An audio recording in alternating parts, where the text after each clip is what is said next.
So we've had a few complaints about the noise. Councillors, please. Okay. Madam Clerk, we've had a few complaints about the level, the volume on the webcast. So I've gone around the room and made sure that your mics are pointed to your mouth as close as possible. I'd like to remind everybody that we need to speak into the mic for the webcast to pick up the no pouring of water. I was speaking in my office as I was producing the agenda. No water. No water. Meeting's coming through the microphone. Down to order, Mr. Grant. There's also an issue of people not getting close enough to the mic. Right. So we need to get close enough to the mic. Thank you, Councillor Gardner. I'd like to have the CAO go back to the discussion we had around the recycling bins and have her finish her cookie and speak to that issue. Thank you, Madam Mayor. So I think with respect to that initiative, I think some of the comments that I would like to make is when we're working on our budgets, we really have put these efforts back in sort of the early fall. So we're working on them really in September and October. With respect to the request from Councillor Hebert and also the motion that was seconded by Councillor Towndale, I think what I would like to propose is rather than try to come up with a report for council tomorrow, I think I would like to defer the matter to bring back to a council meeting, and I'm going to indicate that given the size of our city budget overall, then we'll make an effort to make sure that we find a way to be able to come up with funding for that initiative, and especially in conjunction with what we've been communicating with council recently, as recently as last evening, and our efforts with our curbside collection, waste diversion efforts, especially with the upcoming new contract that we're about to impose on. So I think it's our responsibility to make sure that we do put an effort forward for that initiative, and we will come up with a phase-in plan and then come back with communications following that regarding the success of that, and hopefully continue to move it through other parts of our community. So if Councillor Bell, do you have a reaction to that? It was your motion. Absolutely, thank you. I appreciate that. So it'll be placed under unfinished business, I would assume? correct, and I think that I don't believe that it would be that difficult for us to bring it back to council, certainly within some of the next couple of meetings. I think ideally we'd want to have the containers ordered so that we have them in the earlier late spring, so that we can have them in place certainly when there's more activity in our downtown area as well as Landmark Park. Okay. And I also appreciate that administration begins the budget deliberations months before we're even sitting here. I certainly understand that, and I appreciate the work that goes into it. I think what made this feel more urgent than what a usual motion would be was the fact that we're going to be considering the mandatory recycling, and I think it just goes hand in hand, and if we're going to do one, we need to be doing the other. And it would have been hard for us to support, at least in my mind, mandatory recycling without us having that initiative started. So I appreciate that administration will look into finding a way to make sure this will be added to the budget. I'll make sure that next year, if I have anything else to add, sometime in the fall. Thank you. Did anybody else want to make a comment? I know Councillor Towndale seconded that motion. You're good. I'll just take Councillor Grant. Well, I apologize for not being here to start off with, yes. But it was unavoidable. But are we not putting the cart before the horse, or in this particular case, the recycle bins before the horse? We haven't even, as a council, decided how we're going to be recycling, what our plan is going to be, and we're already purchasing or looking at purchasing equipment for it. So I think we're way ahead of the curve on this one, and so if we can wait and decide that, there's no huge rush for this year. Yes. It could be in next year's budget. So Councillor Grant, I understand that you had to be outside of that discussion, but we did fully debate this, and then there was a motion to defer, so it was deferred. Okay. So right now, what the CAO is telling us is that it's going to come back, but essentially, there are funds there that can be found to cover a phased-in approach around the recycling bins. So there will be further opportunity for discussion, but it's definitely going to be a phased-in approach around this. Okay? That's good. Okay. Just to wrap up, if you don't mind, Madam Mayor, because we did have two councils that weren't here for the debate, this would be recycling bins on our public streets, not anything to do with the RFP or anything else coming from waste management, but having recycling bins on public streets, in public parks, which isn't cart before the horse. We're a little behind. We're 10 years behind on this, so it's a whole different project. Okay. Some of the discussion, too, was around, Councillor Towndale brought up this point, and it's a number that we heard last night that bears repeating in the next few years, is that $50 to $60 million cost of closing the landfill and finding alternatives. So putting that off as much as possible has a huge cost implication for our community. I think we need to talk about that as well. So, okay. Thank you for bringing that back as an unfinished business item, Madam CEO. So the next thing is the capital project loan request. Is that correct? Or was there something else that we wanted to do ahead of that? Okay. So I'll turn to the CFO for this. So you have this in your package, this report.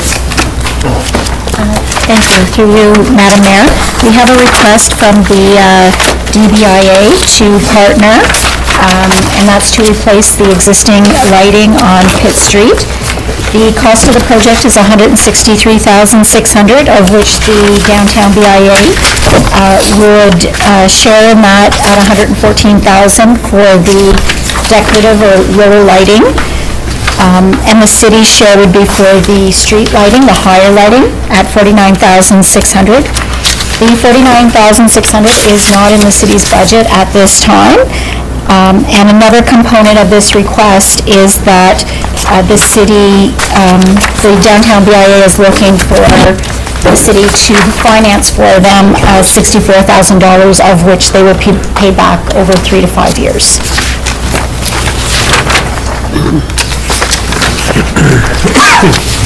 So has council had a chance to look at this?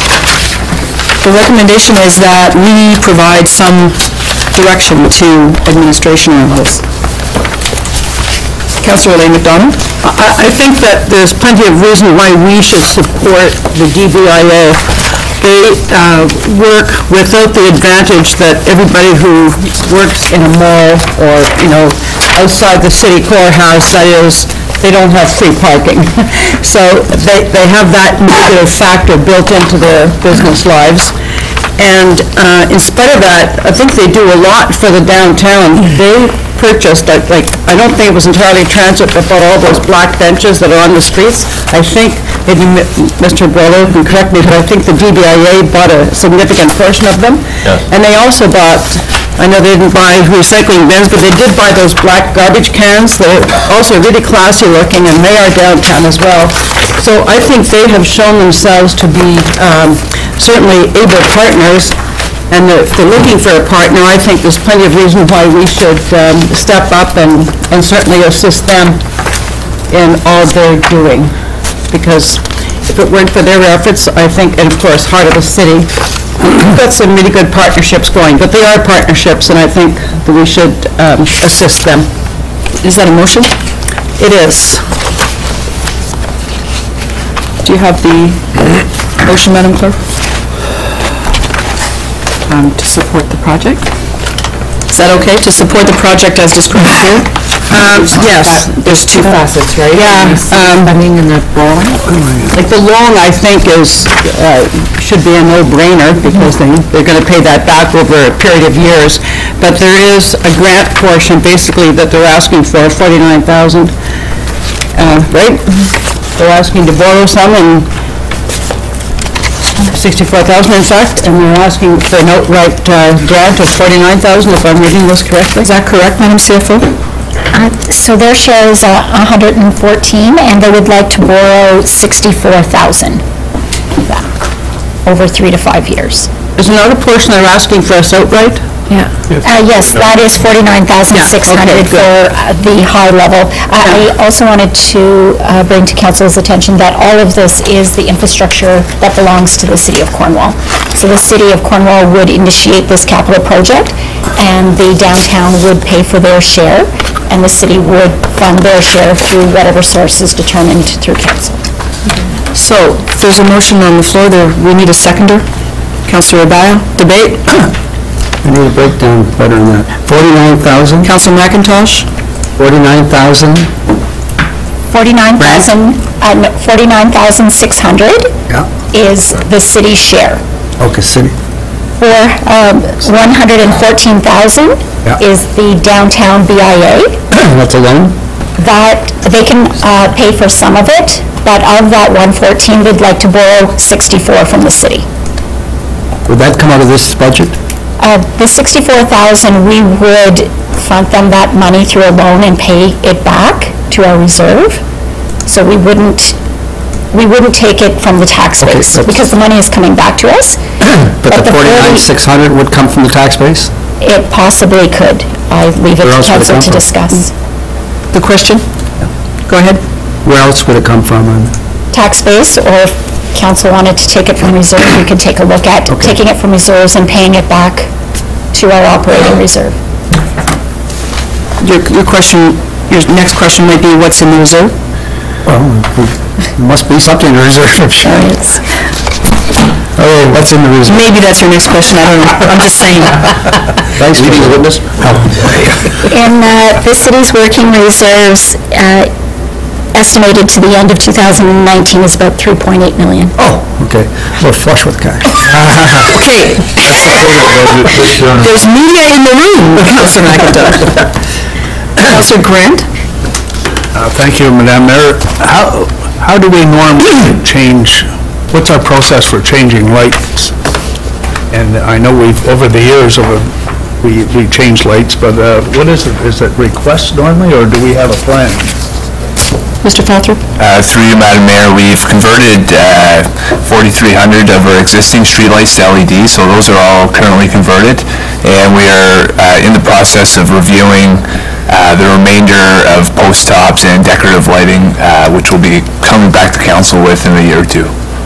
Now, through you again, Madam Mayor, normally what's recommended is lights going down, right, not going up. Now, does this follow that standard?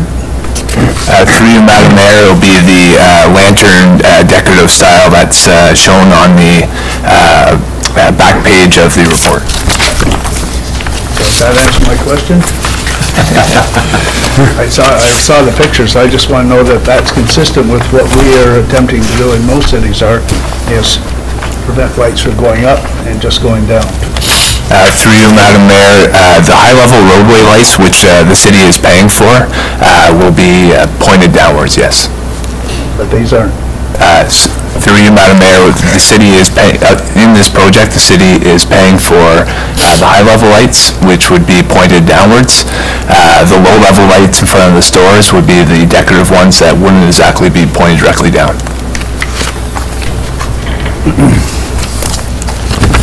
I can't support this for two reasons. One is we're adding money to the budget that, this is a nice to, it's not a need to.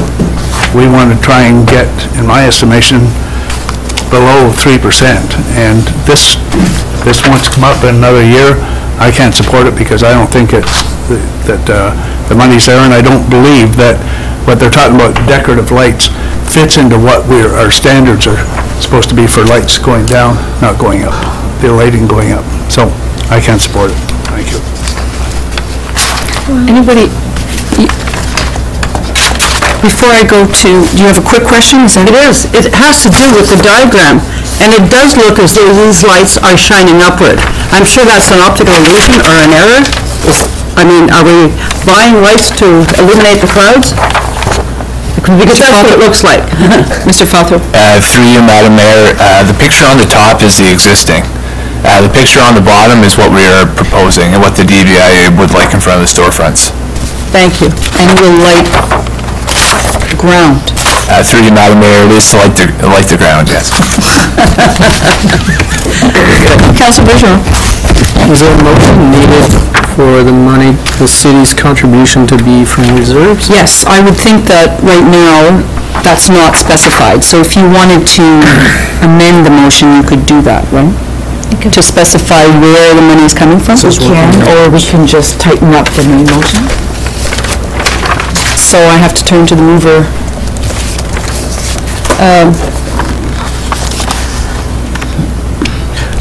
The question is to take it out of, put it on the budget, or to fund it from reserves? Or fund it from reserves. Operating reserves. Point of order, Madam Mayor. Yes. In the report, it says, should council approve the project and approve the advance 64,000 as requested, city would borrow this from working reserves.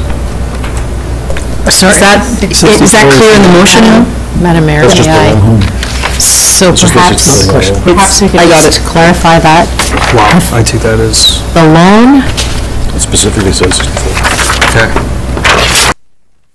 Go ahead, Madam Chair. the loan, I'll let Tracy explain it. So in the past, when we've lent money to a city partner, it's normally not a very high amount of money, so we lend it from our working reserves. That's where the $64,000 would come from if this is approved. And then the city's share, we would have to understand through council where you would like to fund that. And currently there is money. It is only $49,600. It wouldn't affect this year's budget, but as per our policy, any money the city borrows from reserves, it pays back in the following year.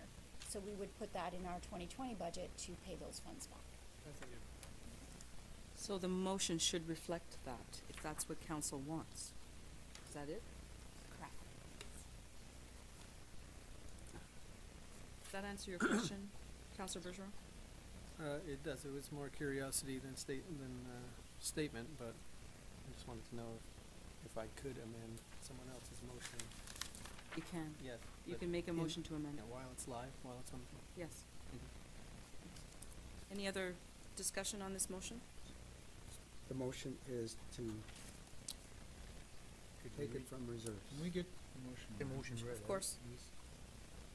So I can't promise that it'll sound exactly like this when I put it in real words in the motion, but it's basically to pay the city's portion, $49,600 from working reserves to be paid back in 2020, and to loan the amount of $64,000 to the DBIA out of working reserves for them to pay back in 3 to 5 years. Has everyone spoken?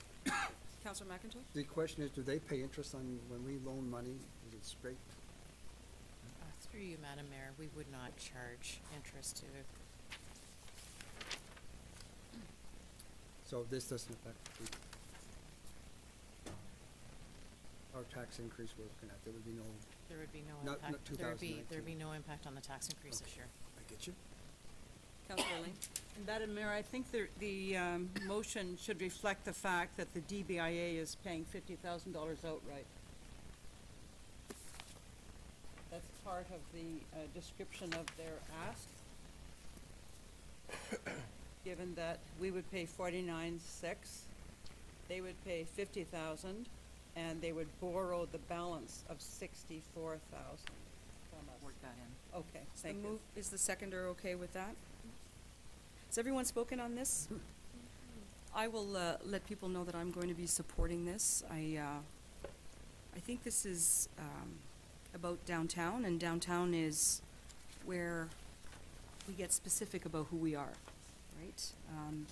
We like all of the Brookdale, and we like what's going on there, but the downtown core is where we're like no one else. And so we need to make sure that we support endeavors that support our downtown. So I'm going to support that motion. All in favor? Against? Thank you. The next report. Madam CFO. Through you, Madam Mayor. The next report is a request from the Heart of the City for funding for the Street Escape, Water Street Gateway project. They had mentioned through the presentation from Mr. Lyhu that if council saw that they could phase this in or do it over a couple of years. We attached the presentation so that you could see what it was. It's for banners, for signage, some wayfinding signage on the pump house, etc. The last page, or the second last page, gives a breakdown as well as in the report.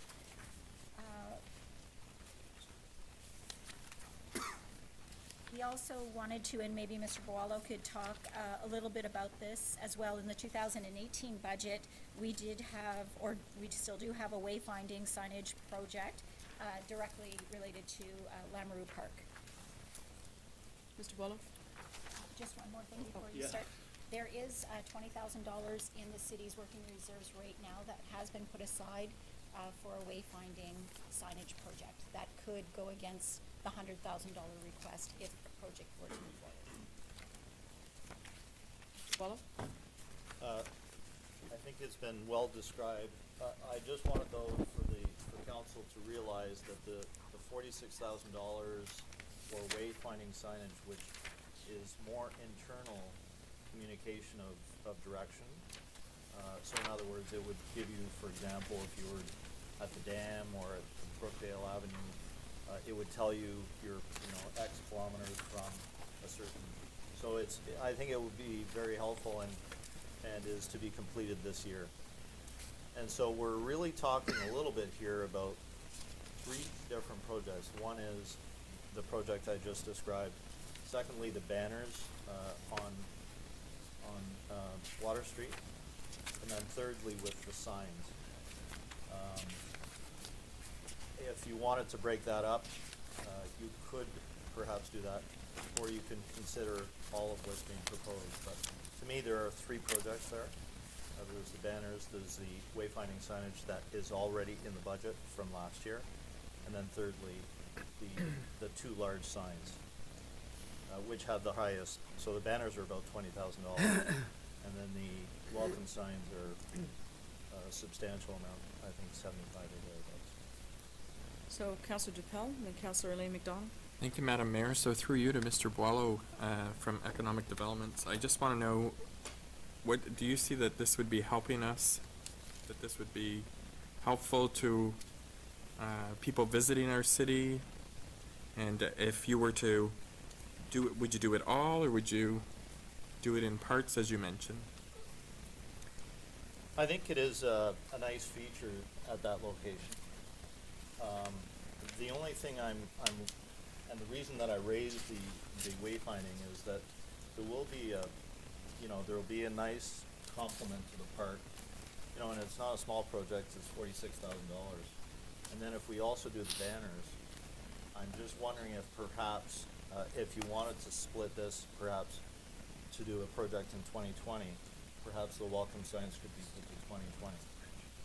If you wanted to keep the project to a more manageable scale than what is being presented. Thank you, Mr. Boalo. Thank you, Madam Mayor. Councillor Elaine McDonald. Thank you, Madam Mayor. Mine was actually a question. I thought of the welcome sign and the banners as being part of the work that we did last summer at the intersections, putting down the the grid work, the tiles or whatever they are, they're at Pitt, and I think they're at Sydney, and they're at Marlborough. Are they at Brookdale too? No, they're not. Okay. I don't think they. So was this ever planned to be part of that, or was that? Actually, that was a Centertown project, eh? Yeah, I'm not sure. I think I heard an answer from the engineering department at one time. I'm not sure if, Michael, you're familiar with. Through you, Madam Mayor, no, there's no connection. interlocking brick yet. Well, then I'll give my opinion.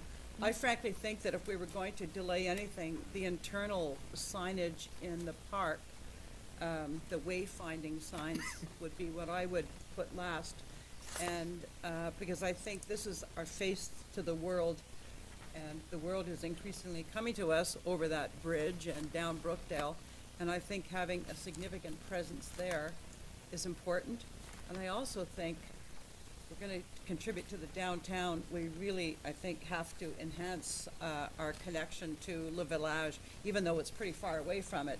But it makes Water Street the entrance way to a pretty significant part of our infrastructure, like our downtown, our other downtown.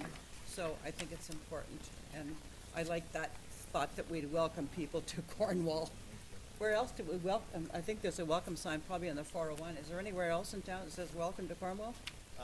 138. Through you, Madam Mayor, we do have welcome signs that also on Highway 2, so when you're entering from Brookdale. Right. And at the 138 as you're entering, there's one at the foot of 138. Right. I don't want to be misunderstood with respect to these signs. I think they're a great project. Yeah. I'm just suggesting that if you wanted to break it up, we are going to accomplish, we were planning to accomplish in the park the wayfinding signage this year. And these are both great projects as well. But sometimes, if you want to break it up, I would suggest that perhaps you could break it up into 2 years as opposed to all in 1 year. And so, just to, sorry, you mean like break up the welcome signs and the banners, make them 2 different things? Well, they are 2 different projects. Yeah, okay, Right. okay. And we do have banners now anyway. Yes, we So- do. So I'm trying to get some clarity. What's first? What would be in year 1 and what would be in year 2, according to So, your recommendation? we currently have from last year's budget, and we Correct. never accomplished it, the wayfinding signage in the park. Okay. And so I would think that we would want to accomplish that this year, given that it's 2018 money, and we should have finished that last year. Council could change the direction on that and go to 2020 with that, but I'm just telling you that that's from $2018. And then the banners are approximately a $20,000 project. It's, you could debate as to whether there's a, you want to do that now, or do you want to stay with what's out there now? Because we do have banners on Water Street. And then thirdly, of course, the welcome signs, which are the most expensive component, but probably the most impactful project. So, because we're asking you for an opinion in case, because right now you will note that I'm allowing discussion. There's no motion on the floor because I want us to discuss. Okay? So I'm just trying to get a sense of whether you have a strong recommendation or Right. not. I think if you were looking for the greatest impact in terms of change, I think the most expensive feature is the one that does that. So we have $46,000 for the wayfinding signage. It can be accomplished and no impact on this budget. The welcome signs are probably the most impactful. And the banners, we already have banners up. Perhaps that's the thing that you put on. Thank you for that. Okay. So I'll go back to my list. I've got Councillor Towndale, then Councillor Bergeron. Thank you, Madam Mayor. Through you. So when I look at these, and it's a question for Mr. Boileau, obviously these are to improve the visibility and impact, like we keep using the word impact, it's a good word in this case, of waterfront and other districts, but I'm also wondering, like, I see this as a tourism aspect as well. So I'm wondering, when I look at something like the welcome sign to the city, because this is welcoming people from outside the city and outside the country, quite frankly, because well, except for Akwesasne, correction, but they're coming into the city. So, is there a way that's, like, some of these components, such as the welcome signs, could be funded from the tourism envelope, including funding from the municipal accommodation tax? Like, I know there's requirements for it, but is that something that could theoretically be done, especially if this was part of the budget of the tourism department? Okay, so through you, Madam Mayor, the MAT is being used for 2 things. It's to operate the tourism department, and then the balance is supposed to be for tourism grants largely. It can be put towards infrastructure. But this would really eat up a big piece of, you know, we're trying to attract events and we're trying to put as much money towards a variety of events as possible. And then quite honestly, it's not in our control to dish that out. It's going to be with a board, and you would have to take this project, apply to the board, and see if you can get money from that board. So. Thank you, Mr. Rockwell. It's an interesting take on it. I'm in favor of implementing these, perhaps not all at once, perhaps in a staggered fashion. I will make a comment about the welcome signs, because I'm looking at them here, and I looked at it on the map as well, top-down view. I'm not sure we need both, and it's not to like cut corners or minimize, but I'm looking at this, and the one that is actually facing the facing people entering from the bridge at the corner of Brookdale and Water Street in that empty lot that the city does own. You're going to see that as you come in, regardless if you go straight or turn right.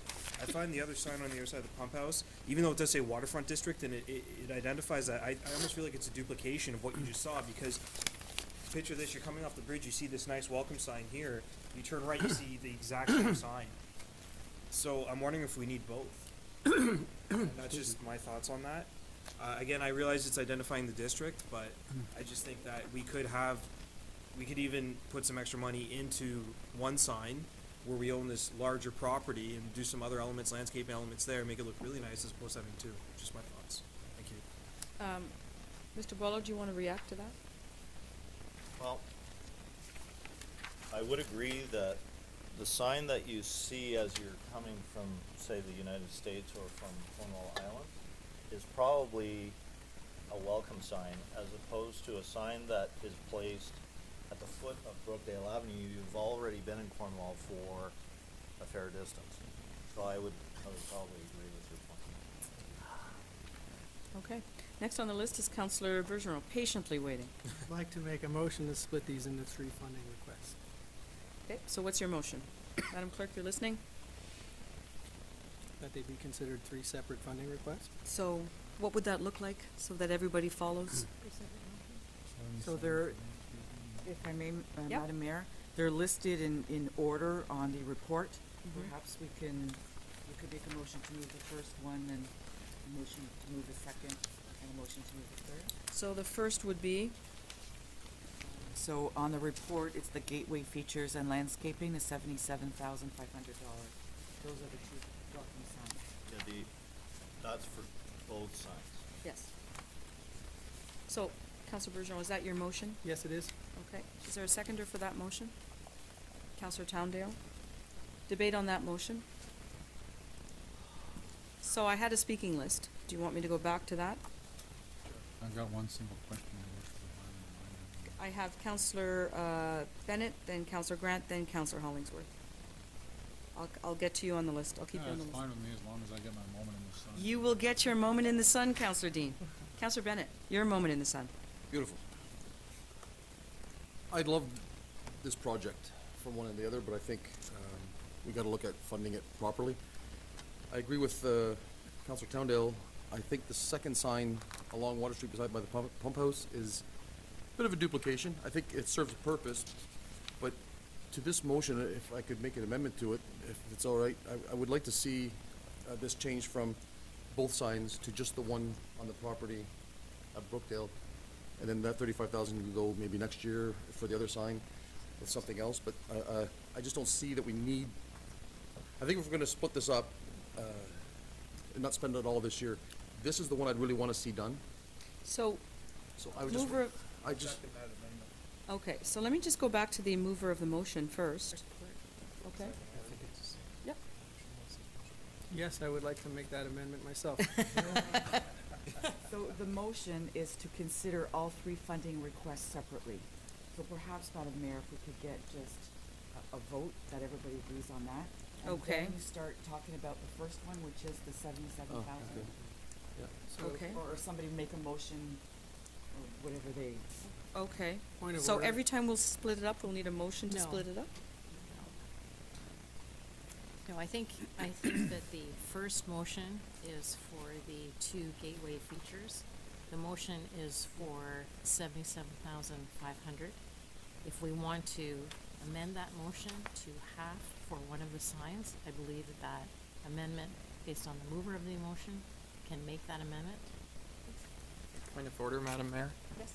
If Councillor Bergeron has asked for us to vote it on 3 different things, don't we need to pass that motion for first, that we're gonna vote on it 3 different? Well, I asked him what his motion was, and it was to start, the first motion was on the 77,000. So that was my original motion, but Right. but then I was told to change the motion to be one at a time. So the motion that I am aware that is on the floor is just talking about the first item. Right. Okay, I misunderstood. My apologies. That's correct. It's, Okay. you're correct. So we are talking about just the gateway, and I would like to amend that to only be for one. Okay, so you're, okay. So the seconder was, Was there a second? yeah, there was a seconder. Councillor Towndale. Okay. Sure. Sorry, it's getting late in the day. Welcome back. It is. Councillor Towndale, are you okay with that change? Yes, yes, I agree with that very Okay, so there's new motion, just the one sign. So now we're debating that. Councillor Bennett, are you done with your, I'm all done my spiel for that one, yes. yeah, okay. Councillor Glenn Grant. That was going to be my discussion, my motion, so I agree with it. That's it? Okay. Councillor Dean Hollingsworth. Just to make sure I know what I'm voting for. Sure. We're discussing 77.5 right now. Nope. Half of that. Half. Oh, we're discussing the amendment. It's a new motion, because the mover withdrew and made a new motion. Well, maybe I can make this simple, at least from my own perspective, Your Worship. I would, one quick question to Ms. Bailey. If we were to do, whether it's 100 or 77 or 35 or 42 or whatever the number is, how would you recommend we finance it? Are we taking it out of the operating budget? Are we financing it through capital? Like, are we getting a debenture? Are we taking it out of reserves? How would we come up with the money based on your professional opinion? So through you, Madam Mayor, the more money that we take out of reserves in this year, it's money we're paying back next year. Yes, of course. And so we're now a little bit behind next year going into that budget because it wasn't planned, those contributions from reserves. So I'm gonna say that, I would like to say that if the project is what council wants to do, that we add it to the tax base. Like, it's not enough money to finance, and if you don't want to affect the 2020 budget, we wouldn't take it out of reserves. We could, and then see what 2020 brings. But the more we take out of reserves this year, our payback is next year, based on our policy. Subsequent question to that then. If we tagged it on to the operating budget this year, the whole thing, because I'm not gonna start trying to, well, what about 5? The whole thing, how would that, what would our, like our number right now is 2.96, is that correct? 2.96, yes. Okay, so if we said, let's tack on another $100,000 onto the budget, what would our number be? Probably 3.1. 3.1. No. Okay, maybe- just, Yeah, we'll put it up, We'll but. bring it up.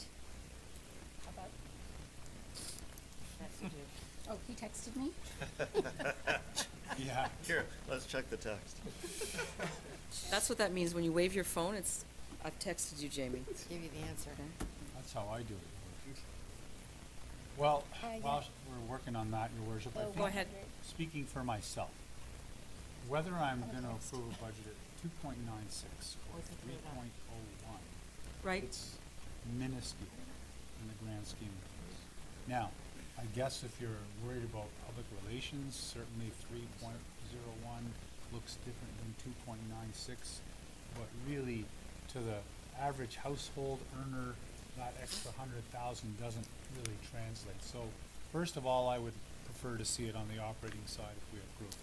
That being said, I think the number, regardless of how council as a majority wants to go, I would support the 100,000, the 77.5, the $4,500, the $1,800, I think it's a good project. I may turn to you for another motion after this one. However, it's reconfigured, so it really doesn't matter to me. I'll So- support and tack it onto the operating and.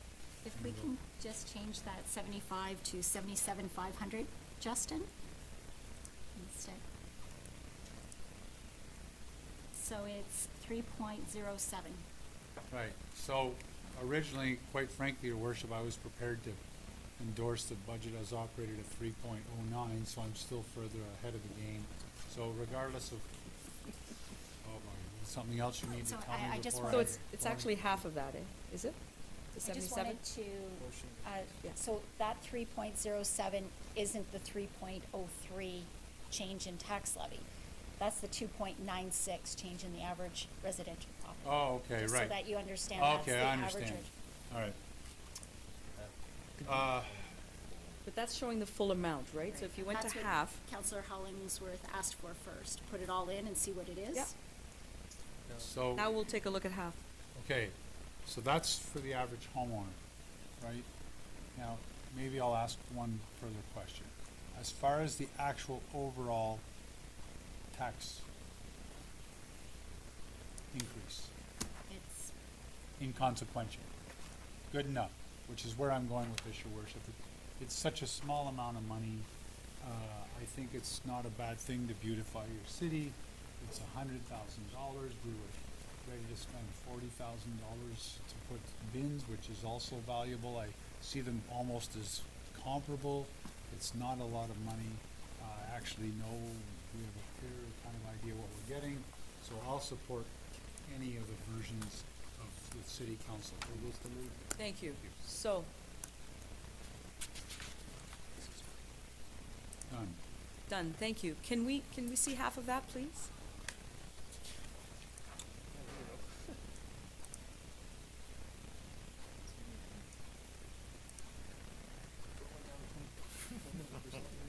Okay. You see a So the next one on the speaking list was Councillor Sid Gardner. tenth of that? Before I, Another tenth of that? wait till they stop talking, I'll be with you. Councillor Gardner, what's that? Wait till they stop talking, then I'll be with you. Sorry, Marcia. That's fair. Question to you, Mr. Waller. If we go half, what about that sign we're taking down from, from the pump house? And how will that affect people coming in from the north end? When the sign is only pointed coming in from the US? Through you, Madam Mayor, if you're referring to the sign that's on the pump house. Yes, directing you downtown. Yeah,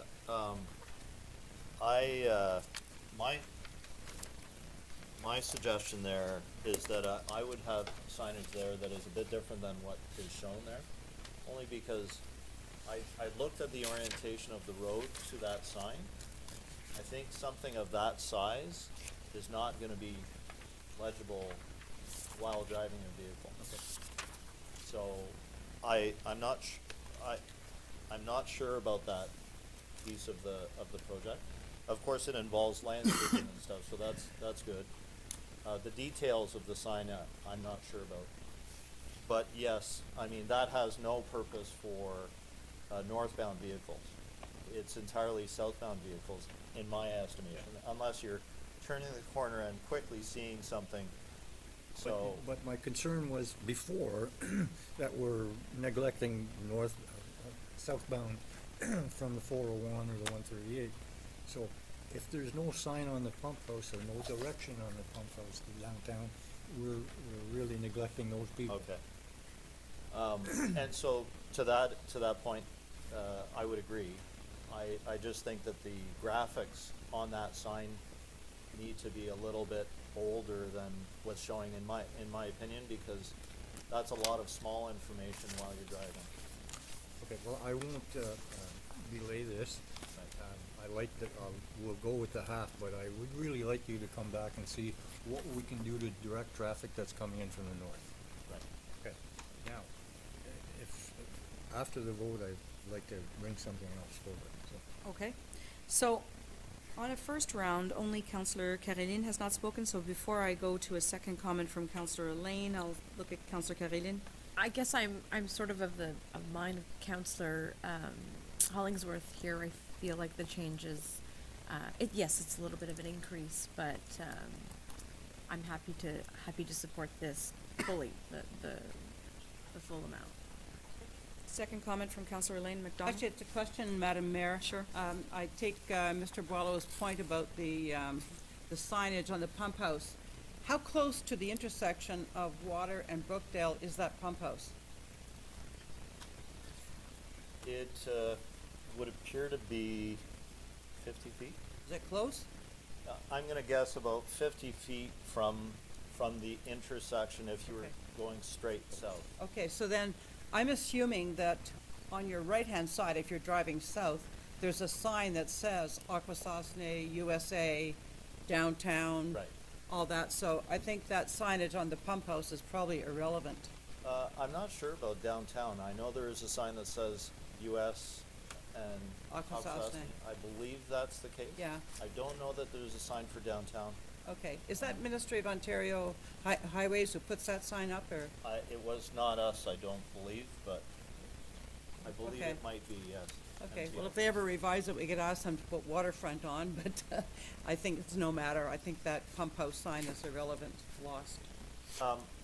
So just again, just to summarize what I think about that pump house sign, I think the it could be the way to get people to the right, I just think the detail is too small. Okay. Madam Clerk? Can The you read motion it? at the moment Yes, is thank to you. approve the one gateway sign at the cost of $38,750. Thank you. All in favor? Against? Carried.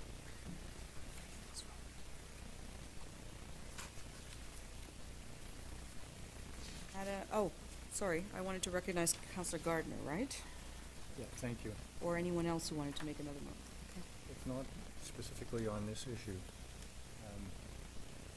when you look at outside agencies, we ask them to bring their budgets forward in October. And today, or whatever day is before the budget ends, today we've been arguing So- over. But we're still on this. Do you want to bring that Yeah, up? well, I said when we were finished. Finish? Okay, I'm so I'll- done with that.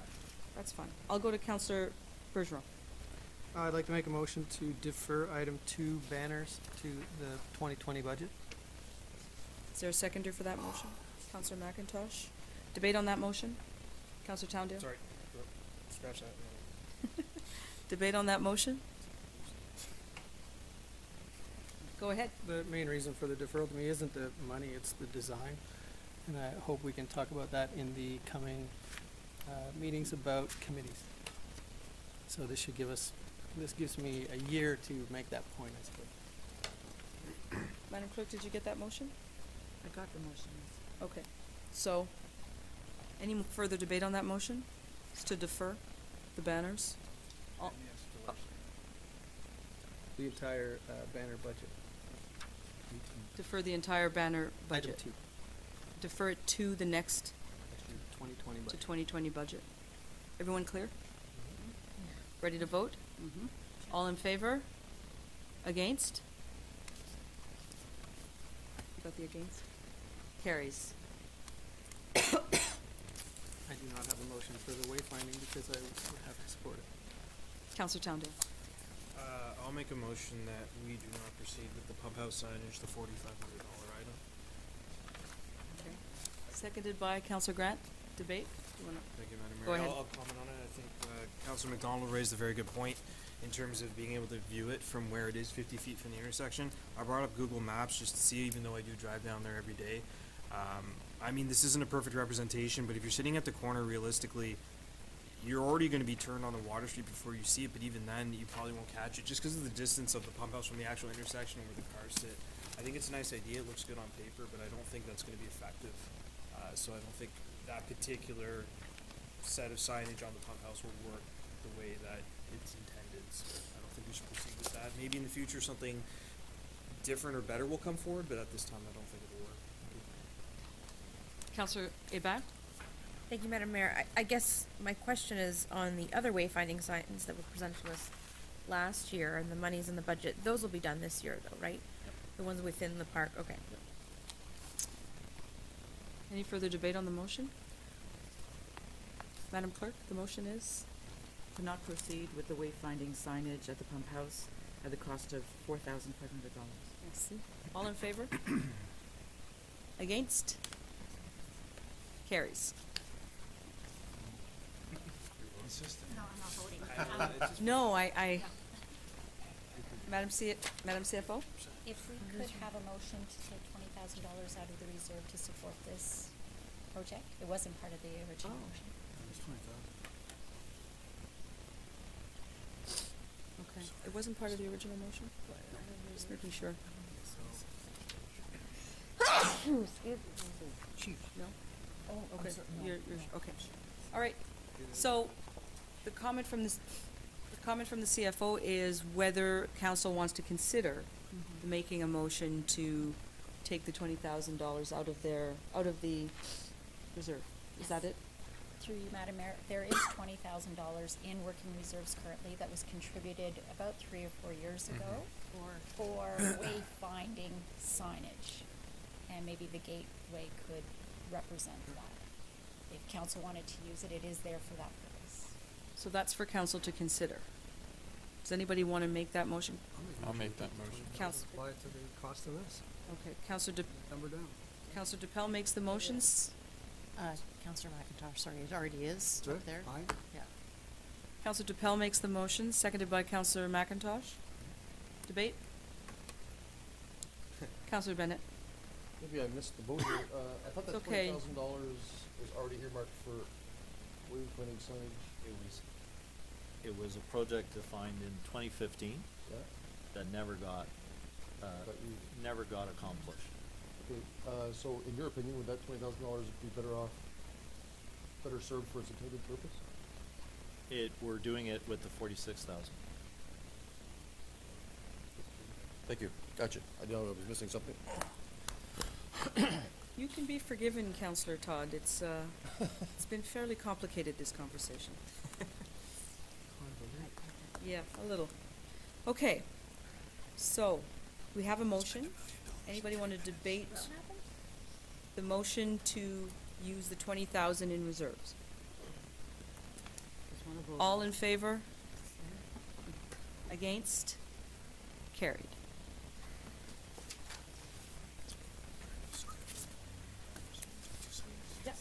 Through you, Madam Mayor, we have one other report that was distributed this evening. It's a response regarding the question for the Arc Flash capital project. And it's for council's information, and if there's any questions, or if you'd like to just want us to report to a subsequent meeting. Has council had a chance to take a look at that report? Very informative. Any questions? We thank administration for that report and how quickly it came back to us. Appreciate that.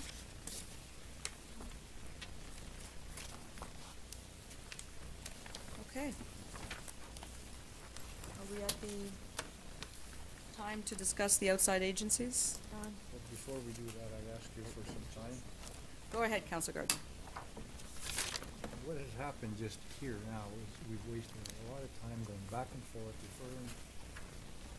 When we It's do called outside- debate, Councillor Gardner. Okay, that's fine, It's debate. not really called wasting time. All right. Okay. We give outside agencies certain date to have their reports in for what they're demanding for the budgets, and I think it's appropriate. Madam Mayor, I can't hear Councillor Gardner. Talk into your mic, don't face her. Geez, well, she told us to face her the other day. No, Anyway, face your mic. yeah, so what I'm asking is there any way we can put forward a motion or a way to be able to have other people who come in late, 2 weeks before, a week before, have them come and give us what they need in November or December before we get into this stuff, into the budget? Madam CAO? Thank you, Madam Mayor. And I think it's a very good comment and a very fair comment. However, the work that the BIAs have done, especially over the last, I'm going to say over the last 4 or 5 years, they have done a lot of projects in conjunction with the City of Cornwall. So quite a bit of their funding comes from the levy that they collect from the BIAs. But when we're looking at the furniture and the lighting fixtures and some of the initiatives that we've done in our downtown area, I do want to highlight how important I think that relationship is between the city and the BIAs. And I think that they bring forward very good projects that are good for our downtown areas and helps the city in some ways because they will do a lot of engagement and solicitation amongst the downtown core to come up with products that they think these are the ideas that we want. This is, so as far as the engagement portion goes specifically, I think we appreciate that effort. I think that what I would like to do is, speak to the BIAs and maybe encourage that when they're thinking about things for the coming year, it is better that we have a better idea of what some of the requests are much sooner. I think that they did have some of these ideas ready a few months ago. It is a very unique year when we've had sort of election and some of the timelines that we've worked through. I know that I've worked with Mr. Lyhu on some of these communications, and we're also trying to find opportunities for them to also come in and present their ideas to council to see if there's support for some of these. And I think that you might recall that they were in here not too long ago, specifically with the signage kind of at the corner of Brookdale and Water Street, and trying to see if that is something that would appeal to council. So I think I'll take your feedback, and I appreciate your comments, and we do try to move this up into the fall process. I'm not sure that I necessarily think of the BIAs and what they're trying to do with Centertown and wayfinding signs, because we try to do so much of that together. I don't necessarily think of that quite as the same component as a grant application for an organization. It's really a partnership, I find, more than anything else. And I understand that, and I totally respect that. We were lobbied, or I was lobbied, long before it came to council, and the numbers were there, and everything was in place, the maps were in there, the signs. Could have been done first and then lobbied after, and we would have had this prepared on our budget, or could put it towards our budget early enough so we understood what they were trying to do. Not to come 2 weeks before and say, here, this is what we want to do. Bring it to us before that. And that goes for everybody else. I heard from some other councillors today that that's been done in the past and they don't like it. So there's not only myself, but others have mentioned that. And I'll shut up now. But as long as we understand that we can let them know that, please let us know in time. Otherwise, all this argument and debate that went on shouldn't have happened. If we would have had all the information we needed. I'm done. No, it's an interesting comment, and we had a conversation around the budget process, and it's better if administration has an idea of what the priorities are of the council, or what projects council wants to see. If they know it ahead of time, and they can factor it into the budget. Because otherwise we're here, it's already done, and then it becomes a much bigger deal to move those numbers around. So the earlier you are with your ideas or projects for the budget, the better, right? That's what I'm getting at. Yeah. Thank you. Councillor Towndale? Thank you, Madam Mayor. Well, I just want to comment on that point, because I put forward a motion in order to do that, and it got deferred to budget. So I think in future consideration, that's what I was trying to accomplish when I brought forward a motion in advance, because accomplish, but I do want to, because we're going to committee agencies, I did have one point to make on that topic, if you'll allow me 6 minutes. Okay, so we'll just close out. I'll just respond to your comment. It sort of feels like administration should probably get this several months ahead of time, like by November, when they're actually starting to look at the book, if possible. That's the ideal world. Doesn't mean that this isn't going to happen again next year. Somebody isn't ready on time and you get what you get, but ideally. I brought yeah. it to the first council meeting of the term. Yeah, So- this term is particular, right? Yeah, this term is particular, but this is, my comments are about going forward, right? So the next budget. Okay. So I think we're due to go to community agencies, or community partners as we call them. So there are two components, Madam CAO? So there's in-kind services and the actual budget. So if you want to maybe make a introductory comment around that, and then we'll see how council wants to deal with that, because we have 2 hours yet on the clock. You want to speak before, Madam CEO? I'll speak after. Okay, Madam CEO. Thank you, Madam Mayor. Oh, Sorry, I'd just like to remind that we would vote on a gap-based centers request Yes. separately, or? Yeah. So you gave your, I think you gave your conflict yesterday, so that remains for the entire process. I think the clerk has written it down, yeah. Madam CAO? Thank you.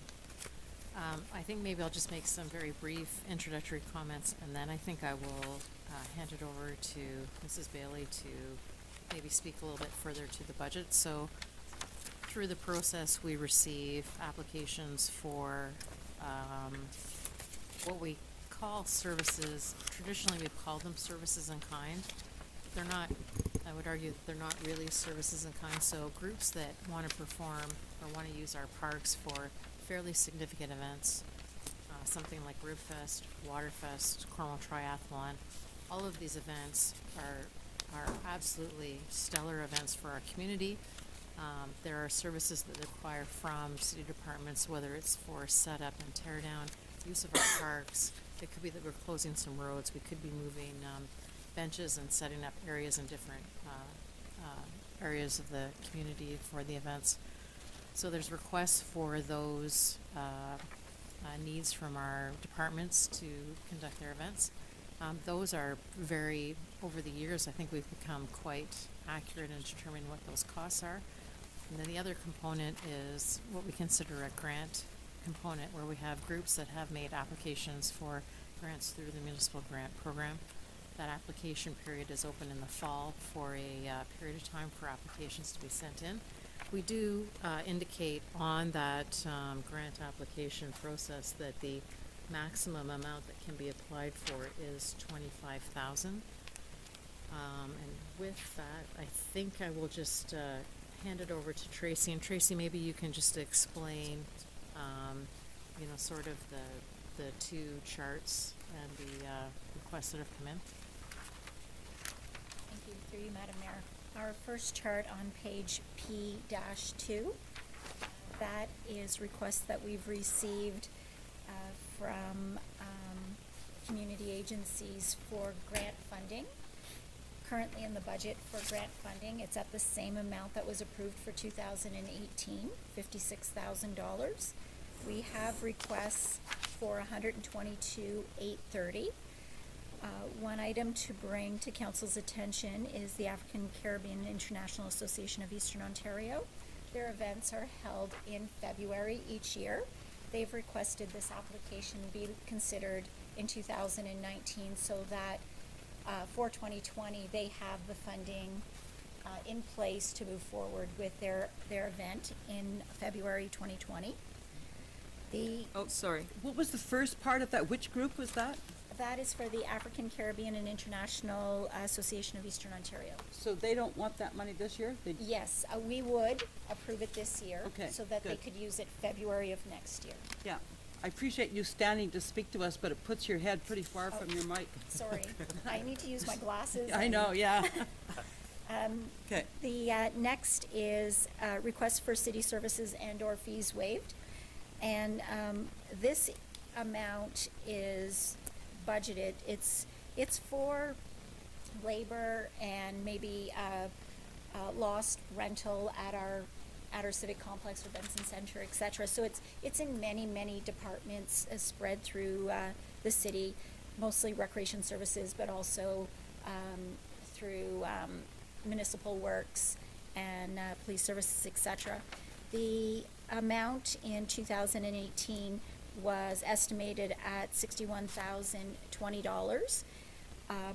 The amount this year And I apologize, I had let you know that Cornfest Block Party canceled their event, so that amount minus 76 equals 80,300. We would not necessarily change the budget for requests for city services and/or fees waived because it is estimated. But what this does is understanding those expenses we would cost them this year if all events were approved, and it would represent a budget for next year. The departments would take a look at that, and so it may be an increase in next year's budget if we see there is one. But like I said, it's sometimes a room at the complex is not needed, and so this is just an estimate of what they've put in their applications. Okay, so I've got Councillor Towndale, Councillor Abad, and Councillor Elaine McDonald. Thank you, Madam Mayor. I had a question in terms of these, because some of these groups going forward, I guess it'd be more on the in-kind services side. Obviously, it's not up and running, but through you to Mr. Boileau, like, some of this funding envelope, or applications will, I guess, be redirected, sorry. Thank you, Councillor Bergeron. Redirected to the tourism funding, I imagine. Yes, I would agree.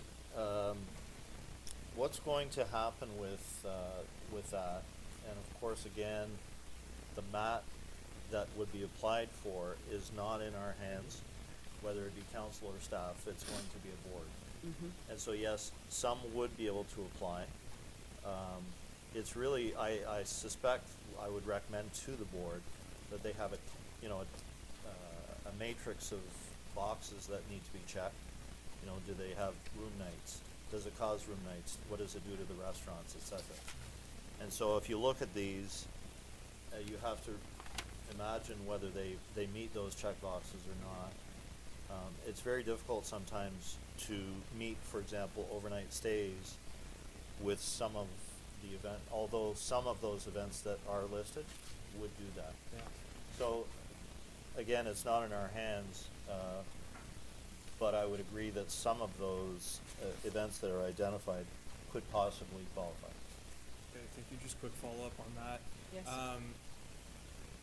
So going forward, once that's up and running, if we received requests from those groups, would we accept their application, or would we direct them strictly to tourism?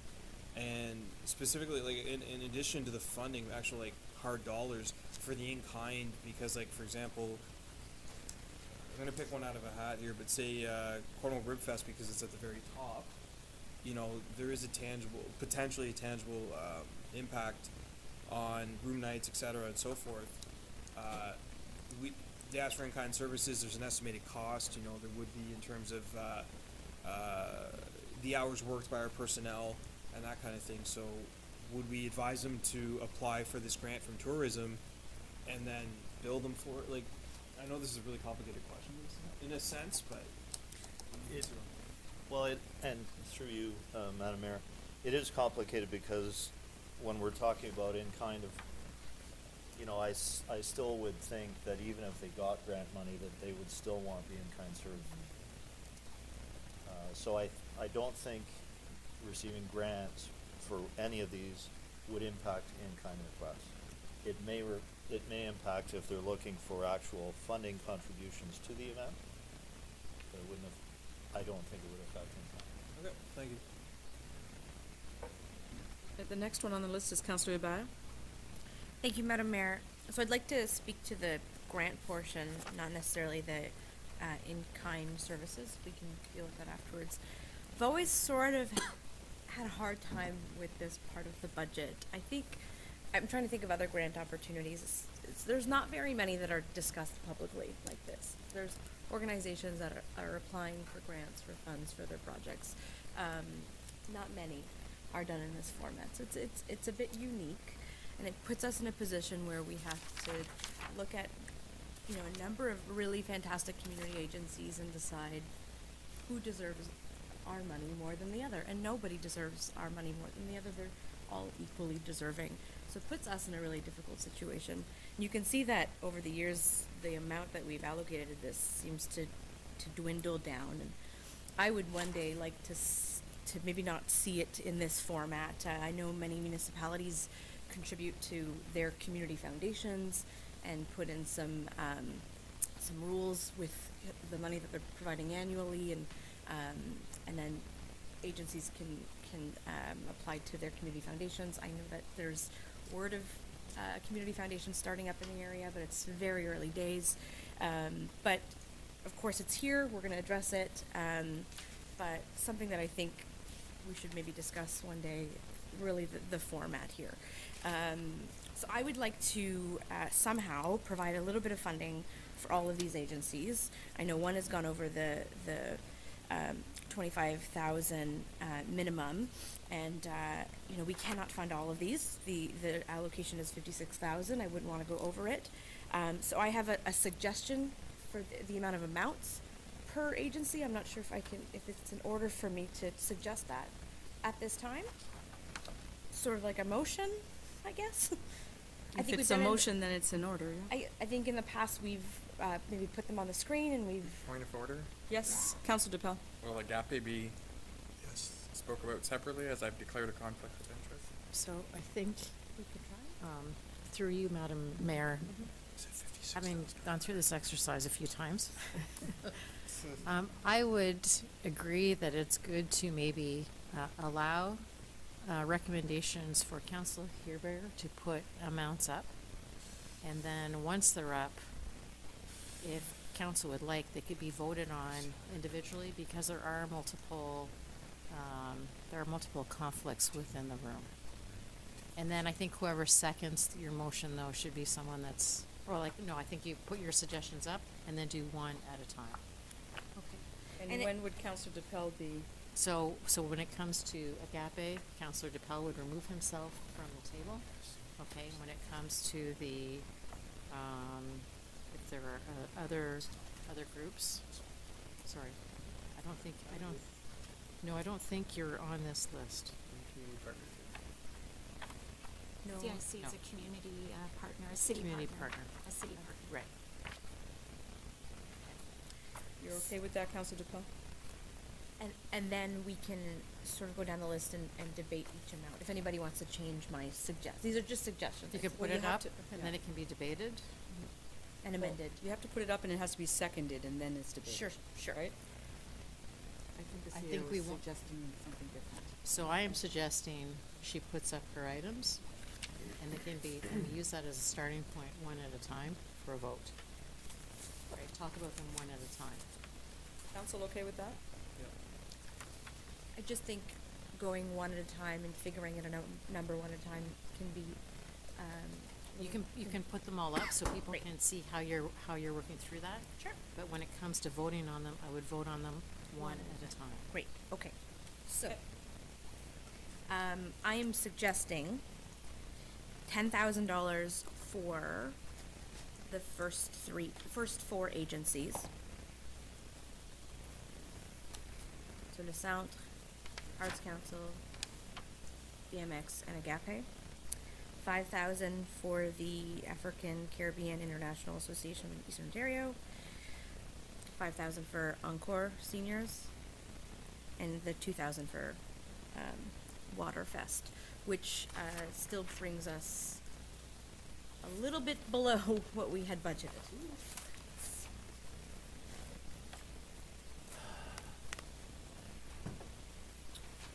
So if the suggestion is that we go one at a time, then we'll start with the Centre Culturel de Cornwall. So I'm going to assume that each one of these motions is made by Councillor Caroline Hébert, and then we'll see if there's a seconder. Madam Clerk, I'm fine. Oh, okay. Seconder to that $10,000 goes to Centre Culturel, Councillor Towndale. Debate? Councillor Elaine McDonald? I noted that Centre Culturel does very well from other corners of the country and the province, to the tune of $153,500. but they're also a pretty significant part of our community, so I would be more comfortable if we left them at last year's allocation, which was $15,000. Motion's at 10, so So I would argue against the 10, and I would suggest 15. further debate? Councillor Mack? Not just about this one, but can these groups apply year after year after year after year, and they almost become part of our Madam CAO? Thank you, Madam Mayor. I think that what we would like to do following this budget process is we would like to get direction from council to go back and take a look at this program and maybe take a look at what council would like to fund as far as these applications go. So would council prefer to fund maybe a startup initiative to see if something might be able to get kick-started and work, or do you want to support a particular demographic in the community or what have you? We would look for that direction. Yeah, I don't know, somebody in council last time brought up the idea 3 times in Europe. I thought it was a great idea. Might have been worse. It was worse. And, because, I don't know, it just seems that they get in this and automatically expect it. We'll talk further about all of that. Yeah, okay. Definitely. That answers my question. I have next Councillor Glenn Grant. Thank you, Madam Mayor. What I would like to see, if we're making a suggestion of 10,000, there should be some justification behind it, rather than just to round out the numbers to fit what we did last year.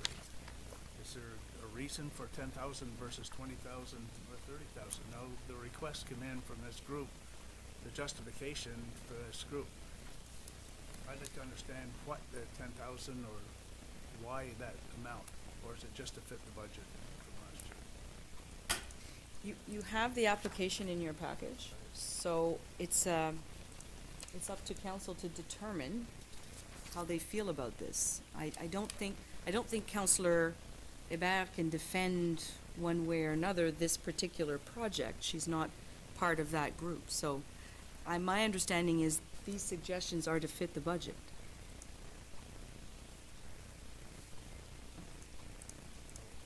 Maybe I could ask No, I'm that asking- question through you to the originator of the motion. Councillor Hébert? Madam Mayor, I suppose what I looked at was what we approved in previous years, and trying to either keep it close to what we've approved in previous years while still allowing new organizations. Like I'm seeing this African Caribbean one for the first time. I don't think that's ever come to us. So still trying to provide funds to these others while still trying to stay as close as possible to last year's. So this is the thing with nonprofits is, they've asked for 15 they probably asked for 30 last year. We provided 15, and grants like this are not sustainable. So giving them a 30 this year, but maybe 15 again next year, really does not help them in their budgeting situations at all. This is why when I spoke to this whole project or program, I'm not entirely supportive of doing this because it does not help nonprofits. It actually, it's a false, I guess a false positive for them. So there's really not much method here. It's more so trying to share the wealth a little bit, being that we still have this program while still considering what they've received last year. So it's matching, and we're not cutting significantly from previous years. So 15 to 10 isn't a huge cut. It's not like we're cutting to 0. So I guess that's my non-answer. It's about the budget. Well, yeah. So I have Councillor Grant. Do you want to go back? Do you want to comment? I then have Councillor Towndale. Thank you, Madam Mayor. I'd agree with everything that Councillor Hébert just commented on. I think when we were, this discussion has been continuing for a few years in terms of where we're going to go with this, and we'll have a discussion later, but part of it, I think, is that we were saying, like, is this the business we're in? Is this something that is, is this our job as a municipality, but also what is the impact, and also to encourage these organizations to look at other funding, other opportunities and other sources as well. And it has to fit within our budget, I think that's important, but, you know, the justification, I think, comes out in the debate. When we debate any motion around council, every councillor has an opportunity to speak to it, whether they want to speak in favor, against, or not say anything at all. Correct. I think that's the justification. We don't have to provide a specific written explanation about it, realistically. So I'm comfortable with that. I had another point actually slipped my mind. I'm sorry, but I think I'll end there because I think I covered what I wanted to say about it. If you remember, you let me know. Councillor DePel?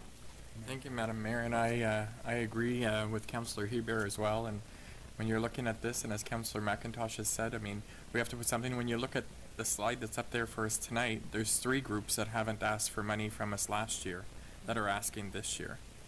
So I think, you know, but they've asked for money in the past, so it's just a revolving door. And I think Councillor Hebert is 100% correct. It's not really beneficial to these nonprofit agencies. What they get this evening, whether it's $10,000 or $2,000, yes, helps them out in the moment. But I think we need to. I've said it before that we need to maybe establish a better and bigger criteria as to how and when you can apply and what you need to have demonstrated in your fundraising goals in the past year, during the year of the ask or the request. And we've talked about this probably my whole time on council, so I think it's maybe time to make some motions and at a regular council meeting and get a report back as to how we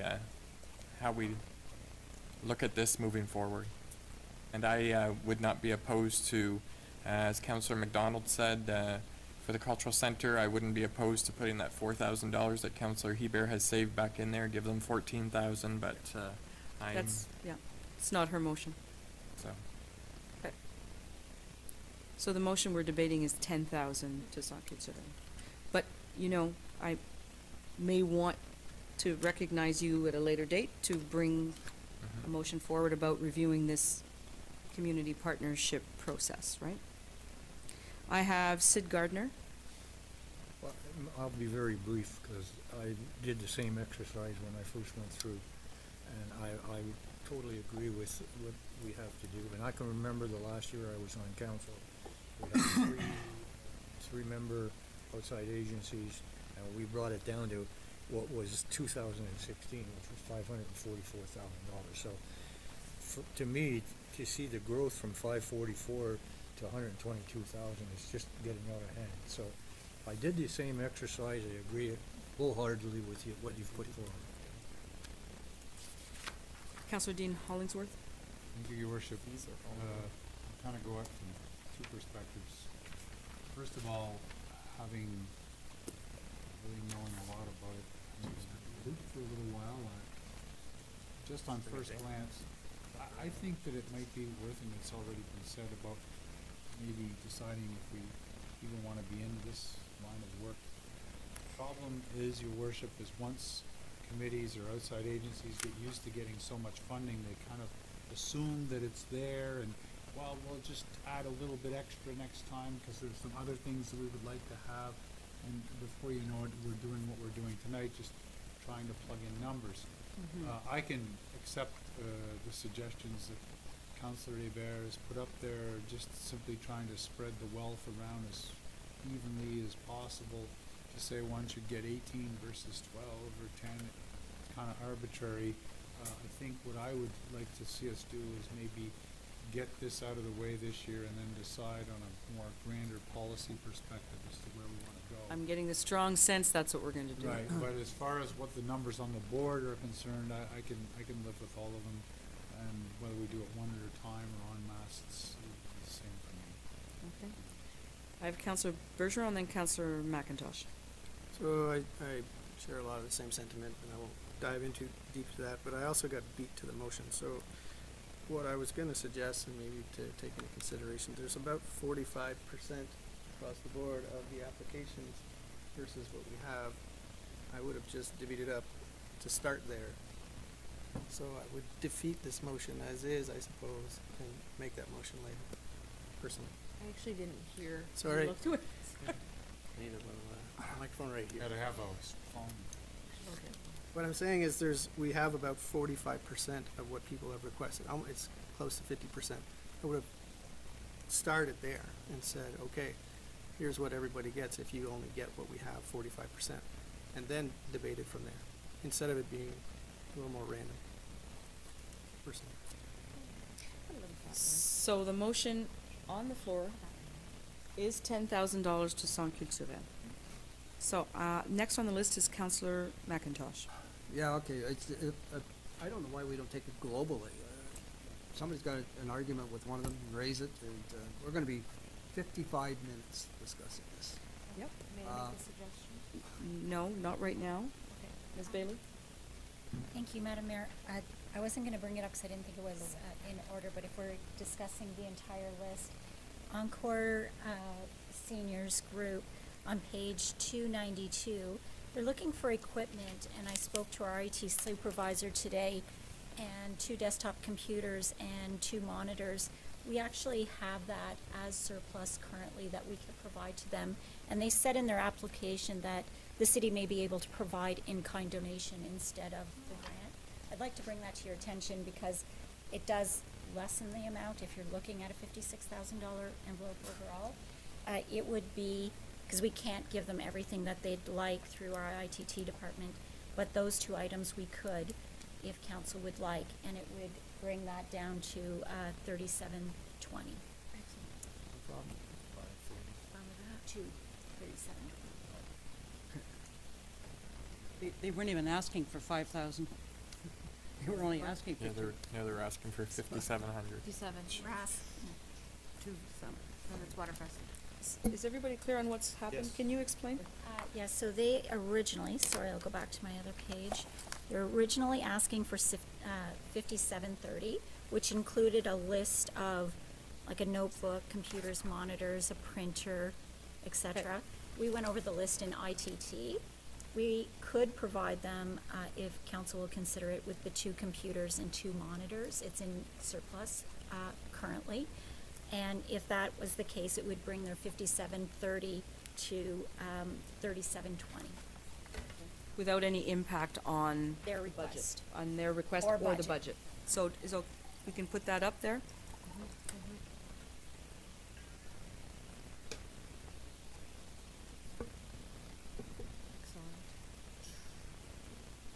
Okay, I'd like to have Councillor McIntosh finish before I go.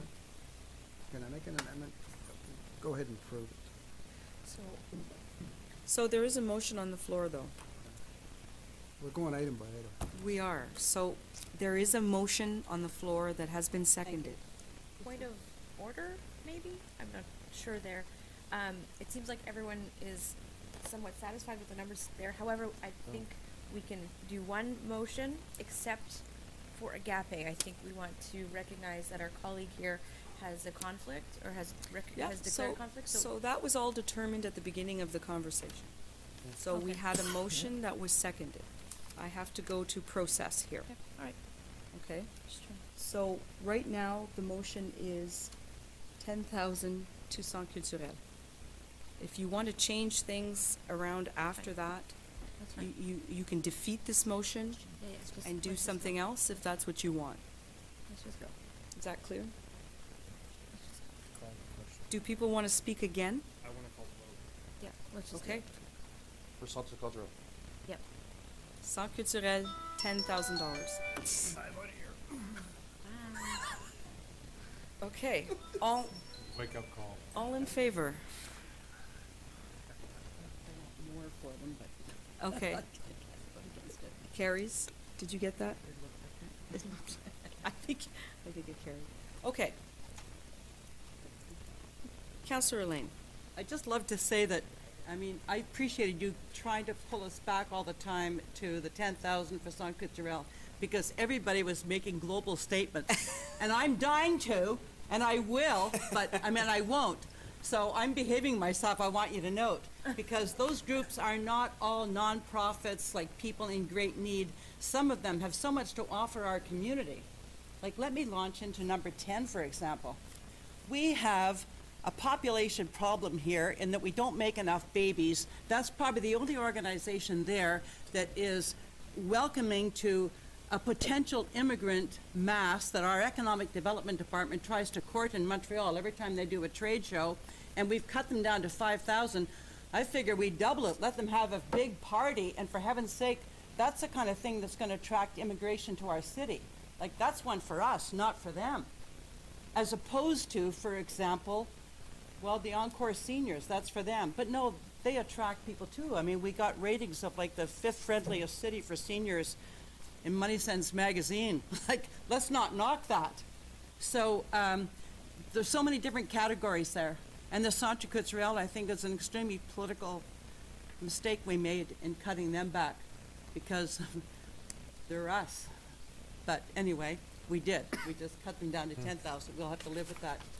But, and another one up there, if I can, number 7. I'm listening. Number 7, I put in a whole different category. I put it in the category of the Innovation Center, for example, and the airport, because that's an organization that serves the 3 United Counties. But we have been, so far, the only supporter of them. And I think what they have to do is hound the townships and the municipalities, South Glengarry, South Dundas, all that, for their funding. Like when they have the Rappels and Arts, which is their chief event, it's as much out in the counties as it is in the city. And just last week, the Innovation Center made a pitch to the counties and actually got some funding. So therefore, I'm really happy that we are too. But I don't think Cornwall should be the sole supporter of an organization that actually brings people out into the counties to have dinner and stay overnight and all that sort of thing too, you know? So I understand your comments. They do highlight, for me, how difficult this process is. Yes. And how we might not all be on the same page around every single one of these agencies. And how it puts us in an untenable situation. Yeah, but it argues too for us really separating them, and keeping them separate. Right. So, that being said, the top of the process, we discussed going one by one by one. So we did Centre Culturel, and now we're at your Arts Council. This is a motion made by, I'm going through. Yeah, sure. Caroline Hébert has proposed all of these. So this is a motion made by Councillor Hébert on the Your Arts Council, $10,000. Is there a seconder for that? Councillor Bennett. So now we debate. So, on the debate of your Arts Council, while I can appreciate what my colleague has just said about the Arts Council, they are absolutely the Arts Council for Cornwall and the counties in Akwesasne. They were missing that there. The majority of their work is done in this city. Their value they've added for tourism into this town and for revenue that artists get to make as far as when they're selling their wares has been greatly improved. This organization used to, if you remember, when they first started, they started with, I believe, a $60,000 budget from the CFDC and had a full-time executive director. That position, while it still technically exists, is done by a guy who is now just getting a $5,000, I don't know what you'd call it, an honorarium, and still doing a lot of the work. And there's a lot of advancements that groups in this town have been able to realize. Apples and Arts is a great one. Yes, it's through the 3 United Counties, but the artists also live here, and the artists' revenue have gone through the roof in the last few years that they've been involved. This group also has the ability, if we were to use them properly, to get grants on behalf of the city, because the city can't get an art grant for a lot of different reasons. But they're a nonprofit that can step in and do that for local organizations. And I think I would like to make an amendment to this original motion, if it's okay, if I can find a seconder, to put them back to the 25,000 and then ask administration for a report on the pros and cons of bringing this organization, similar as to Altsville and the museum, where we brought them into a regular funding envelope within the city department. Oh. If I can get a seconder for that. So, Madam Clerk? It's contrary to the main motion, so the main motion would have to be defeated and that one reintroduced after. Okay, in that case, then can I withdraw my second? Because I don't think I should vote against something. Still vote against. Can I? Okay, Yeah. good, thanks. Then I'll be voting against the motion and making the other one. All right, so debate on this motion. 10,000 to your Arts Council. Councillor Abad. Yeah, thank you, Madam Mayor. I just wanted to make a note that I would love to give your Arts Council $25,000. Actually, I would love to give all of these agencies, nonprofits, and organizations their entire operating budget, keep them sustainable, give them the same thing with a 2% increase every year. Unfortunately, it's not something we can do. And so I'm trying my best here not to favor anyone over the other. As much as I wish we could just press accept and give out the whole 122 that's been asked for, it's not feasible. So I just want to make it clear that I'm not saying 10 for your Arts Council because that's what I think they deserve. I do believe they deserve a significant amount. I'm just trying to be fair. Further debate? Before I go back to Councillor Bennett for another comment? Councillor Bennett? Was the budget presented to us with the increase that we were given include the full 122,830? Madam CFO? Or is that now going to be over and above? Through you, Madam Mayor, currently in the 2019 budget is $56,000. $6,000. Okay, thank you. Further debate? Okay, I'm calling the vote. All in favor of that motion? Carries. Sorry, Madam Mayor, are you calling for the opposed as well? Oh, I could, yes. Against? That should be recorded. It wasn't recorded. It wasn't, oh, sorry. Did you want a recorded vote? No, but I just mean. For process, Procedural, for yeah. process. Yeah. Getting my workout here. All right. We'll get you to raise all your hands. Cornwall BMX Club, $10,000. The motion was made by Councillor Karine Hébert. Is there a seconder for that? Councillor DePel. Debate? Councillor Elaine McDonald. I think this is a really interesting group because I think they've contributed a great deal to our recreational attractions in the city, and they draw people here. But except insofar as they're a starter group, I wouldn't classify them as a needy group, if you know what I mean. And what they're asking for is $25,000 for a fence. So it raises a whole issue. Whatever we give them for a fence, could it just be as vandalized as the sand tracks that they've already created? Like, is this wasting money insofar as I think the problem is that they're isolated and they're subject to vandalism, and this is why they want that protective device. And I don't know if they're hiring security as well or just building a fence. So I think that's so problematic. I honestly think that they should maybe become a money charging organization and hire security and all those things that I think their existence is precarious because of their isolation and their great need for protection. The $25,000 couldn't possibly be permanent protection. So I'd love that group to thrive because it attracts people, but I think that our money given to them might not be given to the best effect. Councillor Towndale and then Councillor Gardner. Thank you, Madam Mayor. Concerns raised by Councillor well taken. I'm not a part of the group. I did sit on the BMX/skate park committee last term, and this is part of the work that came out of that by that group. And their initial plan when they decided to build a park, well, they requested Gatineau Park because that's where they felt the best location was for a number of factors. So, council deferred to them as the experts on this. The fence was part of the original plan, but unfortunately there were funding issues whenever they were making the track. Other issues came out that took priority, including the rental of heavy equipment, fill for the park as well. The concern they've raised now is motorized vehicles have unrestricted access to the track, and that causes damage because it's not meant to be used by ATVs and dirt bikes or whatever else. In the winter, although I don't know what the snow looks like out there currently, there's a question mark about snowmobiles cutting through as well. Even though they're on the snow, they could potentially damage part of the track. So the idea is to build a fence around it that will prevent motorized vehicles from entering and mitigating the damage your point about where it is totally well taken. I mean, it is, I wouldn't say in the middle of nowhere, but it is isolated in the sense that it's not a place where there's normally people in the winter months. In the summer, it's a little different because there's a lot more activity in the summer, quite frankly, and that would mitigate that. But I think, you know, they do, if I'm not mistaken, they do charge membership. The members do contribute. And with, like, for example, this year they're hosting a provincial meet that will generate revenue for the club. And I have no doubt that they're going to invest, because the amount of time the volunteers already put into the club to fix the track and whatnot, I have no doubt that they're just going to invest more money into it to keep it going and prevent that sort of thing from happening.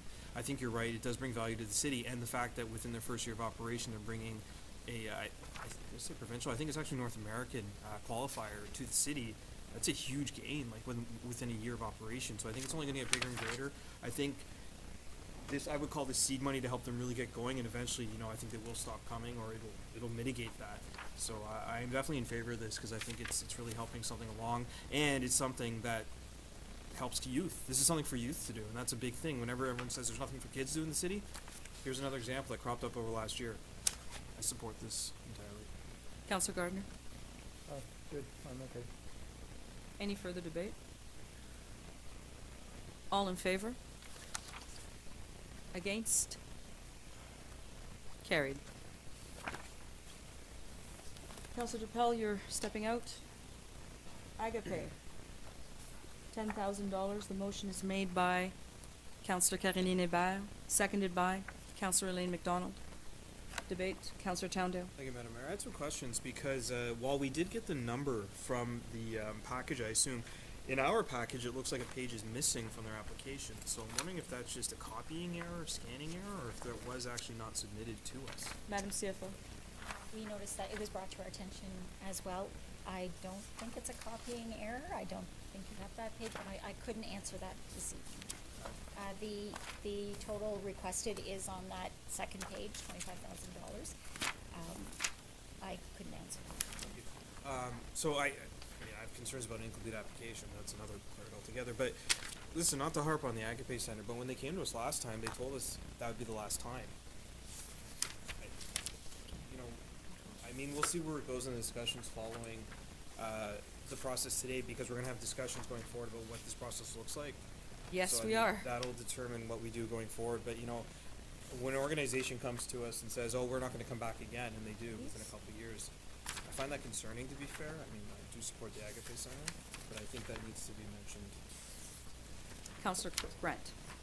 Thank you, Madam Mayor, and touching or continuing on with what Councillor Towndale said, when they first came to us, we gave them a substantial amount of money for the capital project, and that was going to be a one-time only. And they keep coming back. So when do you say, listen, don't come back anymore? We've committed X number of dollars towards you. I think we've fulfilled our obligations. So every time we donate money to any organization that asks for a one-time capital funding, then that we should get that in writing, and you bring it to their attention when they come back. So we all have sympathies toward the people that are service there, but I look at the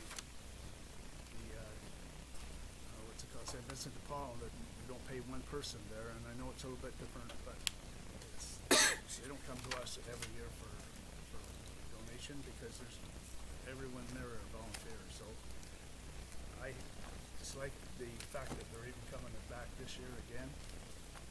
It's I know they're trying to streamline, and they're doing a good job with that, but I won't support even the 10,000. Councillor Elaine McDonald. Thank you, Madam Mayor.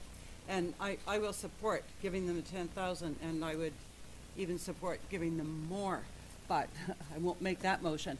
I will say this, I remember when they got the 200,000, when they made that move from McConnell Avenue to the St. Columban's Community Center. And then I think it was during their redevelopment campaign that they got the $20,000 from us.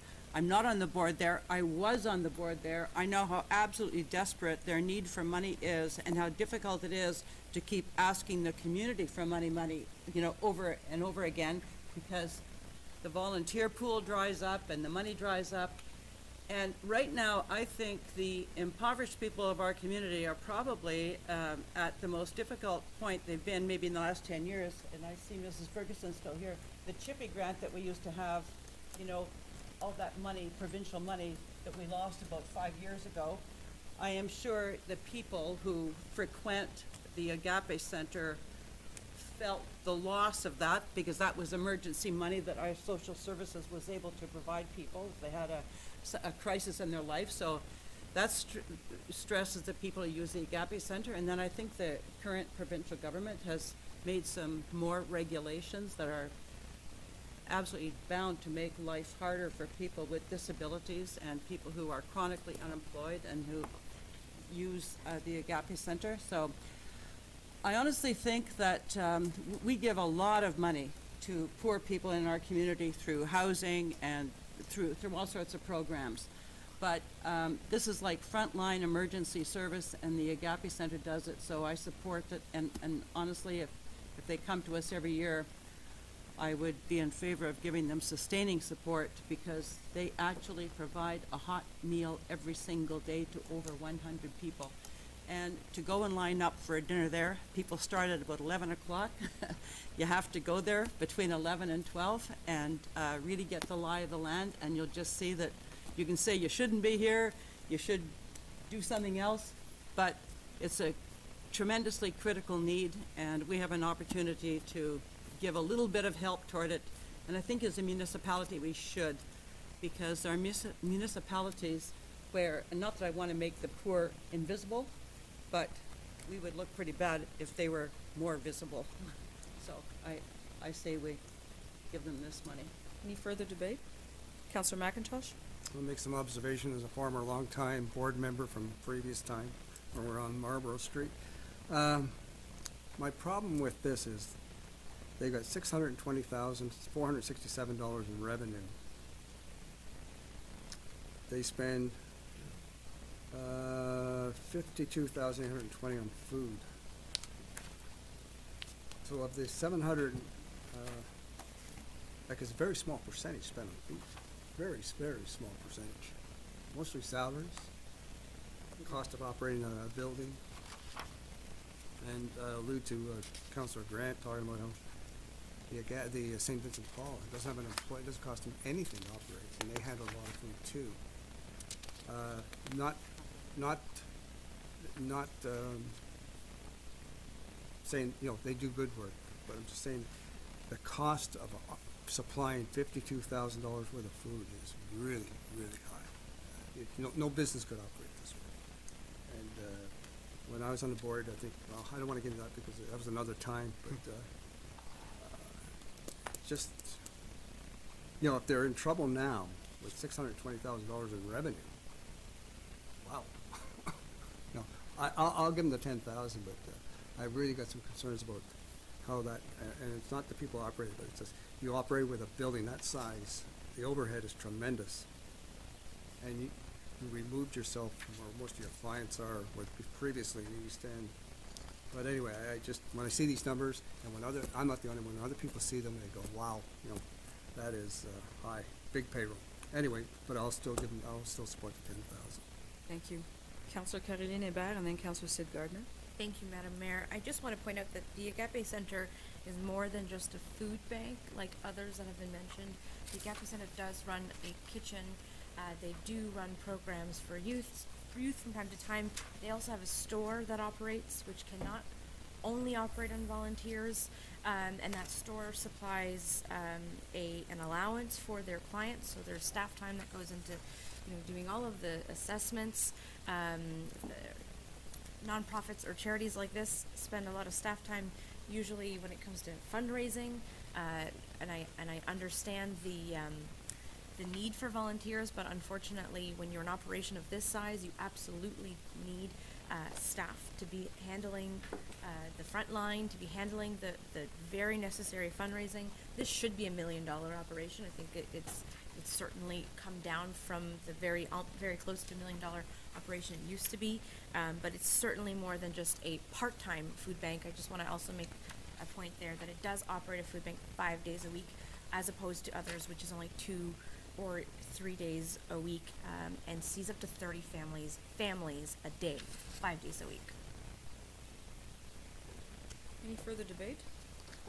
I will make a pardon? Oh, sorry, did I skip you? Sorry, Sid. You did. but Counselor, just gonna repeat what I said at the Counselor beginning.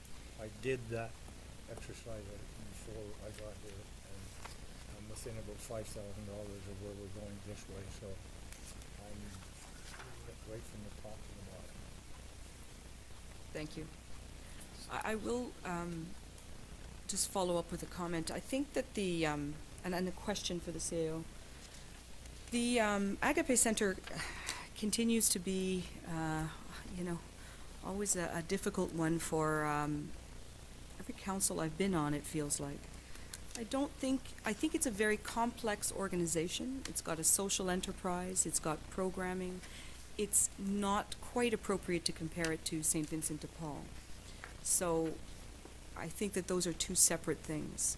The question I have for the CIO is it possible to specify, and I'm not saying for now, but in the future, to specify an amount and that it be donated just for food, let's say? In response, Madam Mayor, that was actually, I believe, the motion that was made, probably in 2016 what was approved, so we make the motion to say that we will provide that funding, but it comes with the condition that it can only be spent on food items to support the kitchen. Mm-hmm. Okay. Thank you for that. The reminder, I had forgotten that. Because there's always a level of discomfort from some. I'm comfortable supporting it, but I understand that for all of my years on council, there's always been that same debate. But I think this is a social enterprise business. It's very complicated, and it needs our support. So I'm going to be voting in favor. Councillor Bergeron, did you want to speak? Yes, I have a question for, I suppose, process again. Looking at the sheet behind me, I won't turn around. There's about $5,000 that is unaccounted for right now. I think we have missed some opportunities so I voted against a few of the previous motions. We cannot, correct me if I'm wrong, take that money and go back to one of those applications without 6 members of council, or we just cannot because of the way we're doing this process today. After we finish this process, a subsequent motion is in order? They're looking at each other.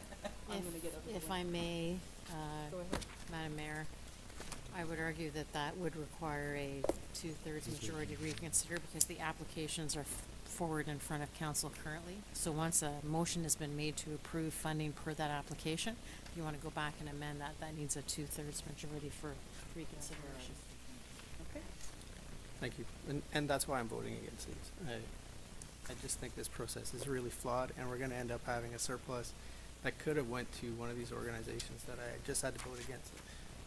So, noted. Oh, the process is flawed from the beginning, yeah. I mean, Councillor, yeah, we're not finished. And every councillor has said the same, right? Just so we know.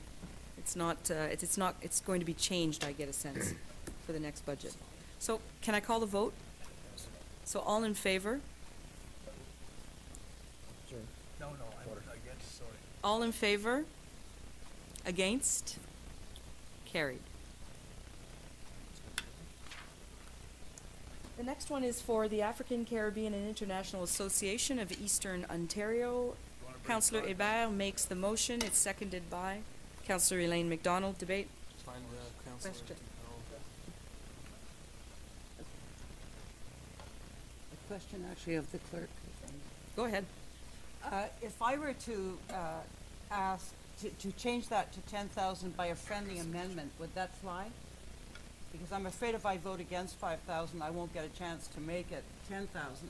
I think this is a group that we as a community need to flourish.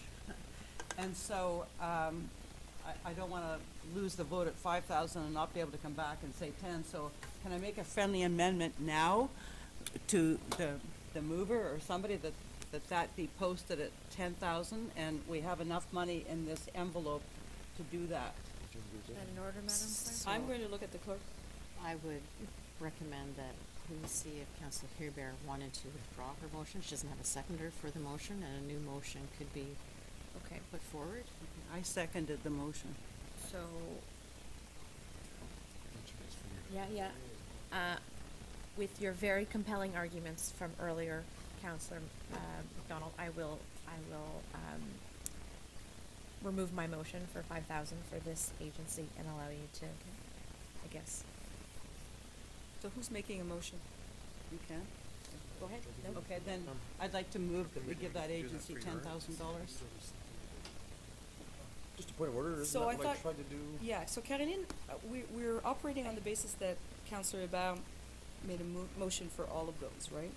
And we're looking for a seconder. So you're withdrawing your original, that motion, that piece, and you're putting it back on the floor? I was asked if I... You better. So you did it. Is that in Oh, order, right. Madam Clerk? We're talking to the clerk right now. If not, then we can leave it as is. I guess I was just trying to play nice. We're talking, the clerk is... If I may, Madam Mayor, you can't amend.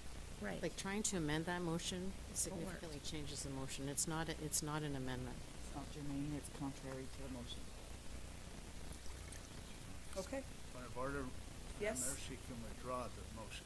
Right, which I have not been asked to do for any others so far. Just pointing that.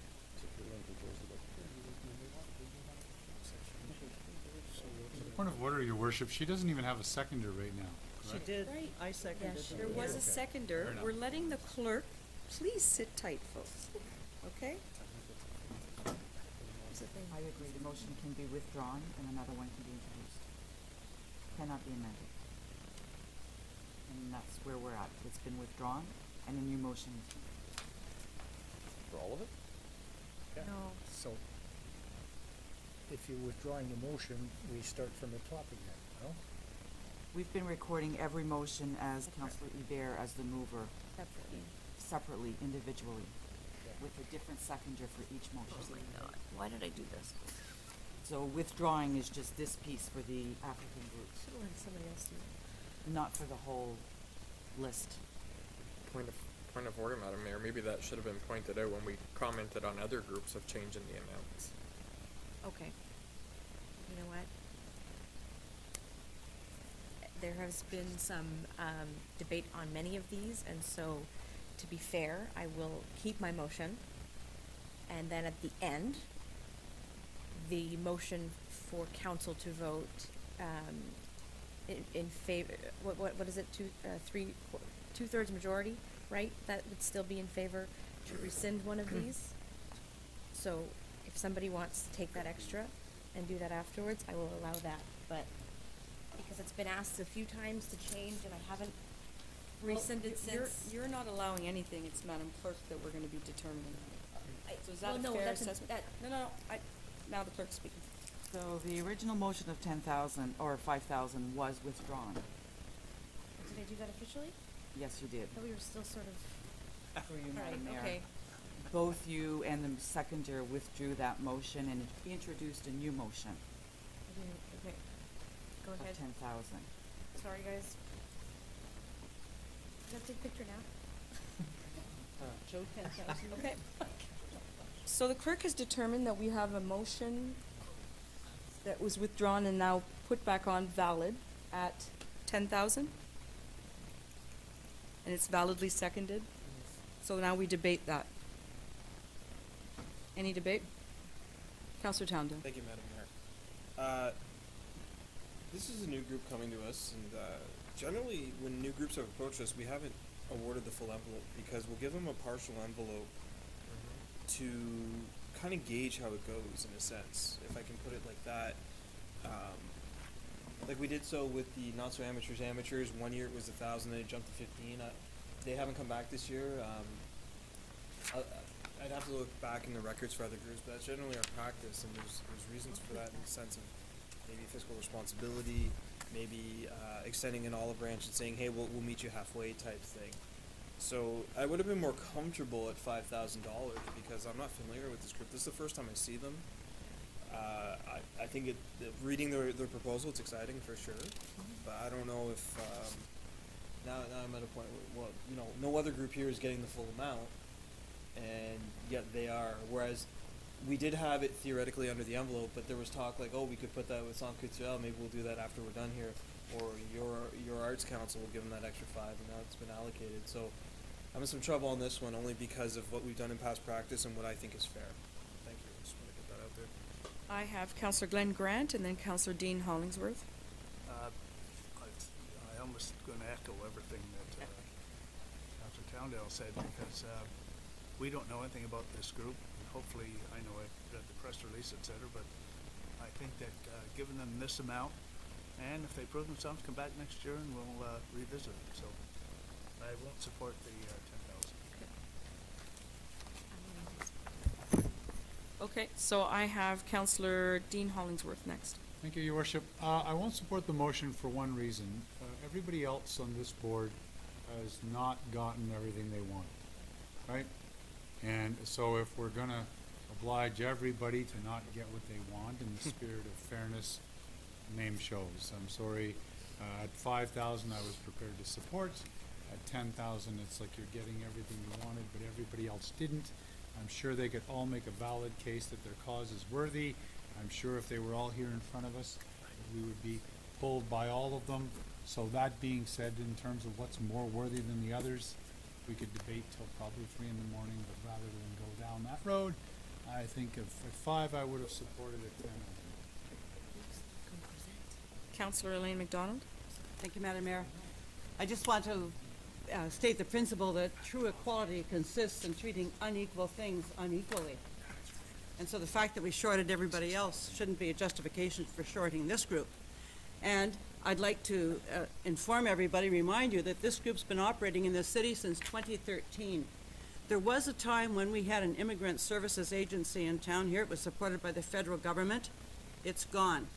There was a time when we had a really strong multicultural group 15, 20 years ago. It's gone.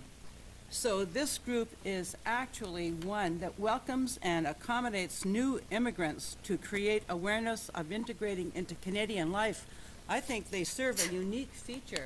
Nobody else is doing this for the Syrians and the Pakistanis and the other immigrants that come to our city and who just might not feel as welcome as they possibly could. Because, I mean, I think we're a relatively homogenous community, and this is our chance to diversify and show that we value diversification. So I think they have unique needs, but beyond that, they bring something unique to us. So I vote we give them this 10,000 because this is not for the group, this is for the community. I think we need a group like this. We've missed the work of the previous groups I mentioned that used to do this outreach to immigrants. Now the immigrant outreach group we have, it operates out of Hawkesbury. So we've gone so far remote from any concept of attracting and welcoming new Canadians that I think this group gives us a chance. And even if they waste the 10,000, at least we took a chance on doing something to attract immigrants. That's all I want to say. Councillor Morris DePel. Yeah, so I can't support the motion of $10,000. I would like to sit here today as a councillor and say that I am supporting this group by giving them half of what they were asking for. Unfortunately, that looks like what we've done with pretty much everybody, and some groups even more than that. So I applaud Councillor Hebert's motion that was put forward tonight to try and be fair to everyone, and I hope that the African Caribbean International Association of Eastern Ontario looks at it as we are supporting them, because I'm certainly endorsing them by not supporting the 10,000, but definitely when it comes back would just support the 5,730, or sorry, the 5,050. Any further debate on this? If this is defeated, can this come back? Can they get 5,000? Yes, Madam Mayor. It's being defeated. It's not a motion that's being approved. And it's not being reconsidered. It's just being defeated, so another motion is in order. Does everybody understand that? No, but I accept it. Don't need to understand. So, all in favor of the motion? Like the motion read, please. Horst, The motion is to grant this group the amount of $10,000. Thank you. all in favor of this? All against? It's defeated. We go back to Councillor Hébert. Councillor Towndale? Well, if you want to make the motion. No, you can have this one. I'm done. I'll make a motion that we award him $5,000. Seconded by Councillor Grant. Any further debate? For the record, this group has been in operation for a while. They had their event Saturday past, which I moderated. They did it last year as well. So last year it was at l'Héritage. This year it was at Le Centre Culturel. They're a very well-organized group. And yeah, they're in the business of attracting residents to Cornwall, most definitely. All in favor? Against? Next one. Encore Seniors. So that was the subject of comment from Madam CFO. It's now reduced to $37.20, right? So the- With the IT, 2 computers and 2 monitors donated to the organization. Right. So should that be part of the motion? That's what I was going to ask. Go ahead. Who was going to make the motion, if it could include the computers and the It's a monitors? friendly amendment, I'll include it in my motion. Councillor Hébert. And we need a second. Who wants a second? Councillor DePel. Any debate? All in favor? Against? Carried. Cornwall Waterfest, $2,000. The motion is made by Councillor Hébert. Is there a seconder? Councillor Bennett? Sorry? Did you second? That was him. Oh, okay. Yeah. Councillor Towndale? Debate? All in debate, sorry. Councillor Bergeron? We're debating Waterfest, Yes, we are. so they're getting the full amount? They're getting 100%? Just curious? That's what it says? Yes. Thank you. Debate? No, my hand was up to vote. Okay. Any further debate? All in favor of this motion? Against? Carried. Is that our total? And next year, someone else does it. Madam Mayor, Thank you, Councillor McIntosh. Yes, Councillor Bennett. can I make a motion to reconsider the Arts Council amount, seeing that we have $5,000 left in that envelope? So your motion has to be, Yeah, we have, so let's let the clerk walk through the 2/3 reconsideration. okay, or could I just make a motion to take the $5,000 and add it? No, you cannot. It's So I have to considered a overturn it? reconsideration, and it's to revisit the original amount and to propose the new amount. Okay. And 2/3 majority needs to be in favor in order to introduce that motion. And I would like to make that motion and see if I get the support. Right. Is there a seconder? Councillor Bergeron? Debate. Councillor Bennett? I think just with that amount, that extra 5,000 at least brings it back up to last year and allows them to continue to function. Because I think their value to this community is vastly misunderstood around here. That's what I'm looking to do. Councillor Towndale and then Councillor Hébert. Thank you, Madam Mayor. Yeah, this one's a bit difficult now because I could argue that any one of those groups could deserve that 5,000 for the most part. I mean, first motion of the draw gets the extra money here, so that's a little difficult. Just some comments on it. I'm sorry. Further debate? Councillor Hébert, yeah. Are we debating The on 2/3. the 2/3, or are we debating on adding them? Because that's two things, right? To reintroduce so- the motion, so we're voting on the reconsideration right now. Motion is to reconsider. Right. And then we're gonna debate the Introduce actual Correct. that motion. If I get through the Capiche. Any other debate on the motion, the 2/3, to get the 2/3? Motion to reconsider. No? All in favor?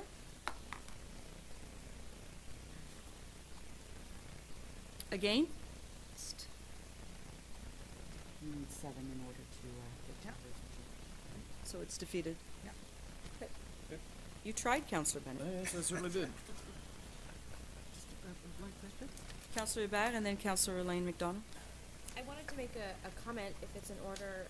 Early on in the debate, Councillor Todd Bennett mentioned that it may be interesting to consider your Arts Council as an agency that would become a community partner versus a community agency. I think his motion may still be in order to explore that, regardless of the funding, if he still wanted to make that Yeah. motion. No, this is the place for it, but, It doesn't have to be here. but yeah, I we just can do it wanted at another meeting. Just wanted to let him know that that can still be. Madam Clerk? I'm afraid I missed that. Is it appropriate for me to make a motion now, or shall I wait for a regular council meeting, to ask administration to come back with a report on the pros and cons of putting your Arts Council into the community partners instead of the outside agency? I would recommend waiting for a regular council meeting to introduce a new business motion. Sounds good, thank you. Any further comment? Councillor Elaine McDonald? I think we have left to do the in-kind services. We do. And I'd like to make a motion that we pass the requests as given. Point of order. Are we, Bergeron? a motion was just defeated. We are leaving $5,000 not funding? Just for the record? They won't get lost. Life knows. Mm-hmm. Madam CFO. Through you, Madam Mayor, what will happen is in 2019, the envelope will be reduced from 56,000 by that 5280. So on our front page, you'll see a negative 5280 removed from the requirement from the tax base. Is everybody Understand? clear on that? Yep. More than clear. Okay. I think it's clear that the process is flawed. All of you have said it, resaid it, and said it again. We understand. I fully expected this conversation to occur exactly the way that it happened. It's tough. This is untenable, as I said earlier. So we should all be motivated to make sure that this changes before the next budget, right? Councillor Grant. We still plan on having a strategic, We do. That's can be part of the strategic planning, talking about our budget deliberations. Excellent point, Councillor Grant. Thank you. So we do still have the in-kind services on the agenda.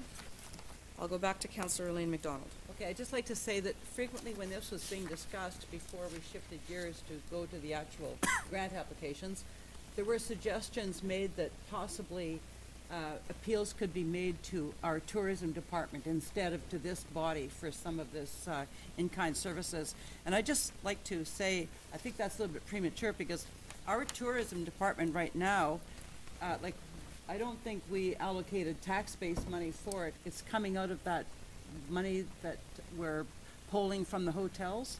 So we've already potentially got our tourism department on a straightened budget, so I don't think we should dip into their budget for these services. So I think this should come, as it always has, out of the tax base, the in-kind services that we draw on, but ultimately it's from the tax base, at least until that tourism funding envelope gets sorted out, so we know, for example, if, people can appeal to it for things like that. I think it's premature for us to try to go there for money. So I move that we accept this and these in-kind services, these applications, and fulfill them as we always have. I would like to second that. Okay. Well, there was a lot there. Did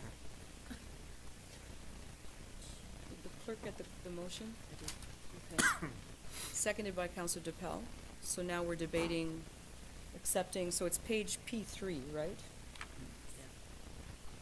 So accepting them as is. with the comments, and I don't know if administration wanted to respond to Councillor Elaine's comments. Mr. Boileau? I think I would agree with what she has indicated. We have to remember, though, that so the portion that helps with, well, covers the tourism budget is the portion that comes to the municipality. The portion that goes to the organization that hands out grants through a board will not be controlled by the city. So that will be the board that they will apply, that these can apply to. Again, that's not a city organization. So there's a motion, and we're going to have some debate on the in-kind services. Councillor Grant. Well, my discussion on this is going to be maybe to challenge a little bit of, I don't know the full content of the, but. We like challenges here. We help these organizations, because I've applied for a number of them over the years, because they don't have the dollars to pay the city this amount of money. But if they don't apply to the city for these in-kind services, they can request that money through this, the dollars that are from the Hotel Association, because that's the cost of putting that on. And rather than coming to us and utilizing, they'll utilize our workers, it'll be a cost back, and we can have a cost recovery on that. That's my simple way of looking at it. And I don't see any reason why we shouldn't, because those dollars are there to put on the event, help put on the event, and to bring people into the community, et cetera. Maybe not every one of them, but most of them. So I believe that we should be able to utilize it maybe in the future, maybe not this year, but in the future, to apply for those dollars through that funding.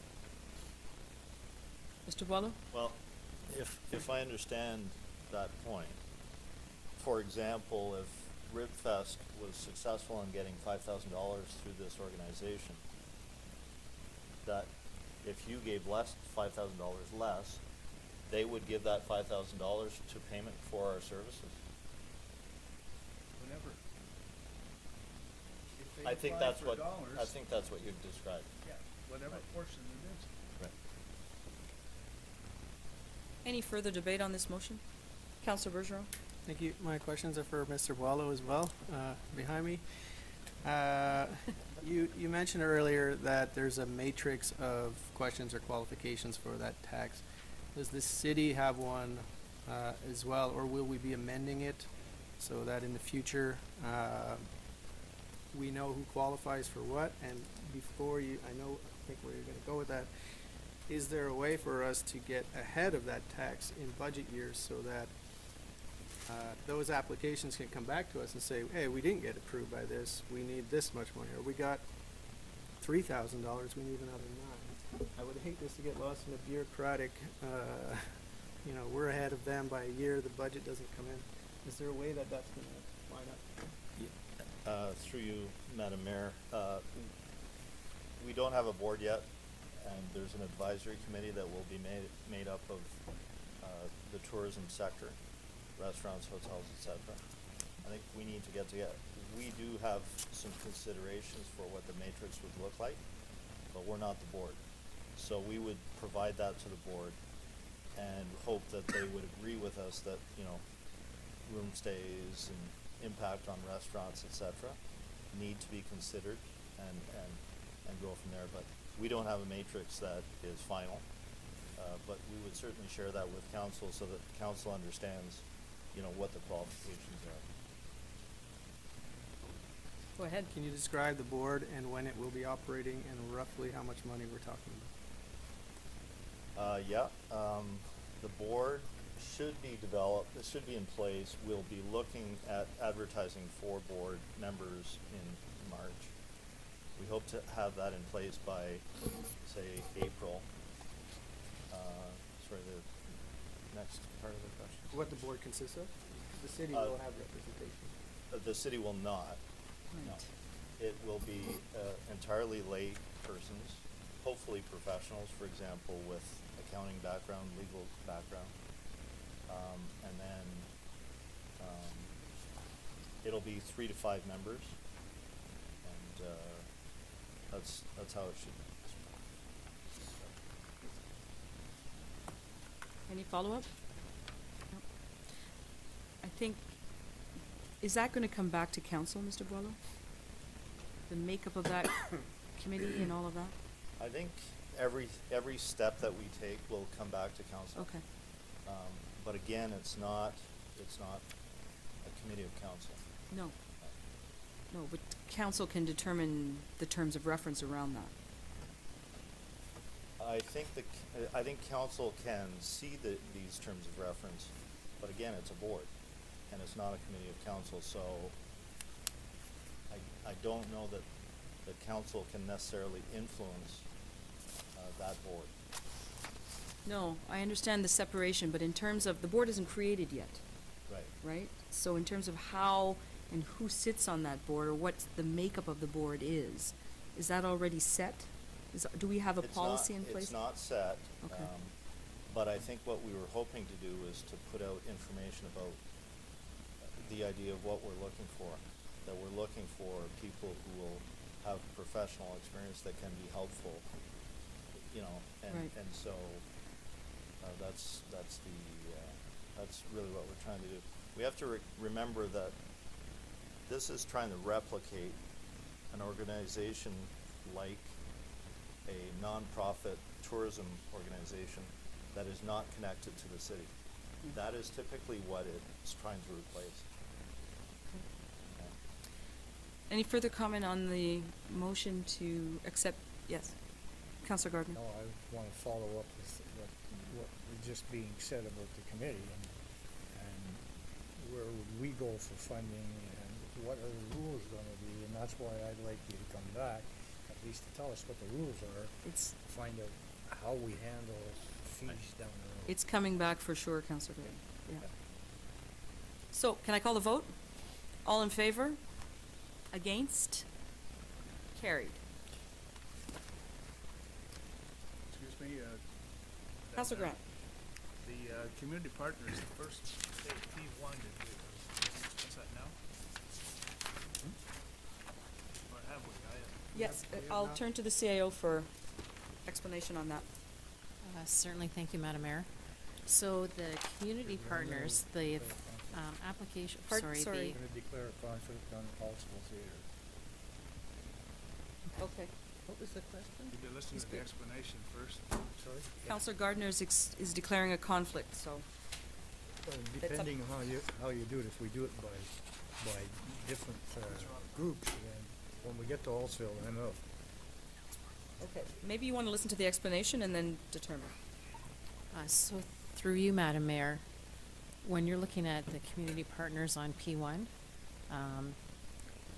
the health unit, the Region Reason Conservation Authority, those are based on budgets they submit to the municipality, and we are legislated to provide them with funding. The St. Lawrence College is part of a commitment that was made several years ago for a $1 million contribution to their capital project. The Cornwall Regional Airport, we took approximately 85% of the funding from last year. Part of the city is been consistently provided over the years. The Eastern Ontario Regional Network, that's based on a resolution of council for a commitment that we're paying over a multi-year period. And the other ones have all been grouped within city department budgets, taken out of that grant funding envelope. So their funding has been maintained flat. The funding for the Cornwall Innovation Center came to the previous council, and there was a motion adopted by council to provide funding for the CIC for $50,000 for, I believe it was a 10-year period. Thank you, that's a question I was going to ask about the. So we're not looking. Innovation Center, just to, because I wasn't part of that, Right. I didn't understand. So did you want to finish? So we're not looking for a motion from council for these. These are what's included in the budget. All right, thank you. Councillor Bergeron? I just have a question about the Historical Society. It says it's been increased from 70 to 80, but the budget shows 70. Correct. So through you, Madam Mayor, they would have requested 80. We've kept it at the same budget as last year. Thank you. Council could, if they wanted to, council could make a motion to increase that budget. Yeah. Any further discussion on the community partners at page P1? Is a motion needed to pass? Madam CEO? For these, no. Thank you. A motion would be needed if you wanted to change. Councillor Elaine McDonald? Yes. I just wanted to check one detail. I assumed that the Seaway Senior Citizens Club, which has increased its ask by $2,500, that's not going to impact their provincial health. Okay, thank you. Okay. So, Madam CFO, where are we at on the agenda? Through you, Madam Mayor, maybe if we can bring up our overhead.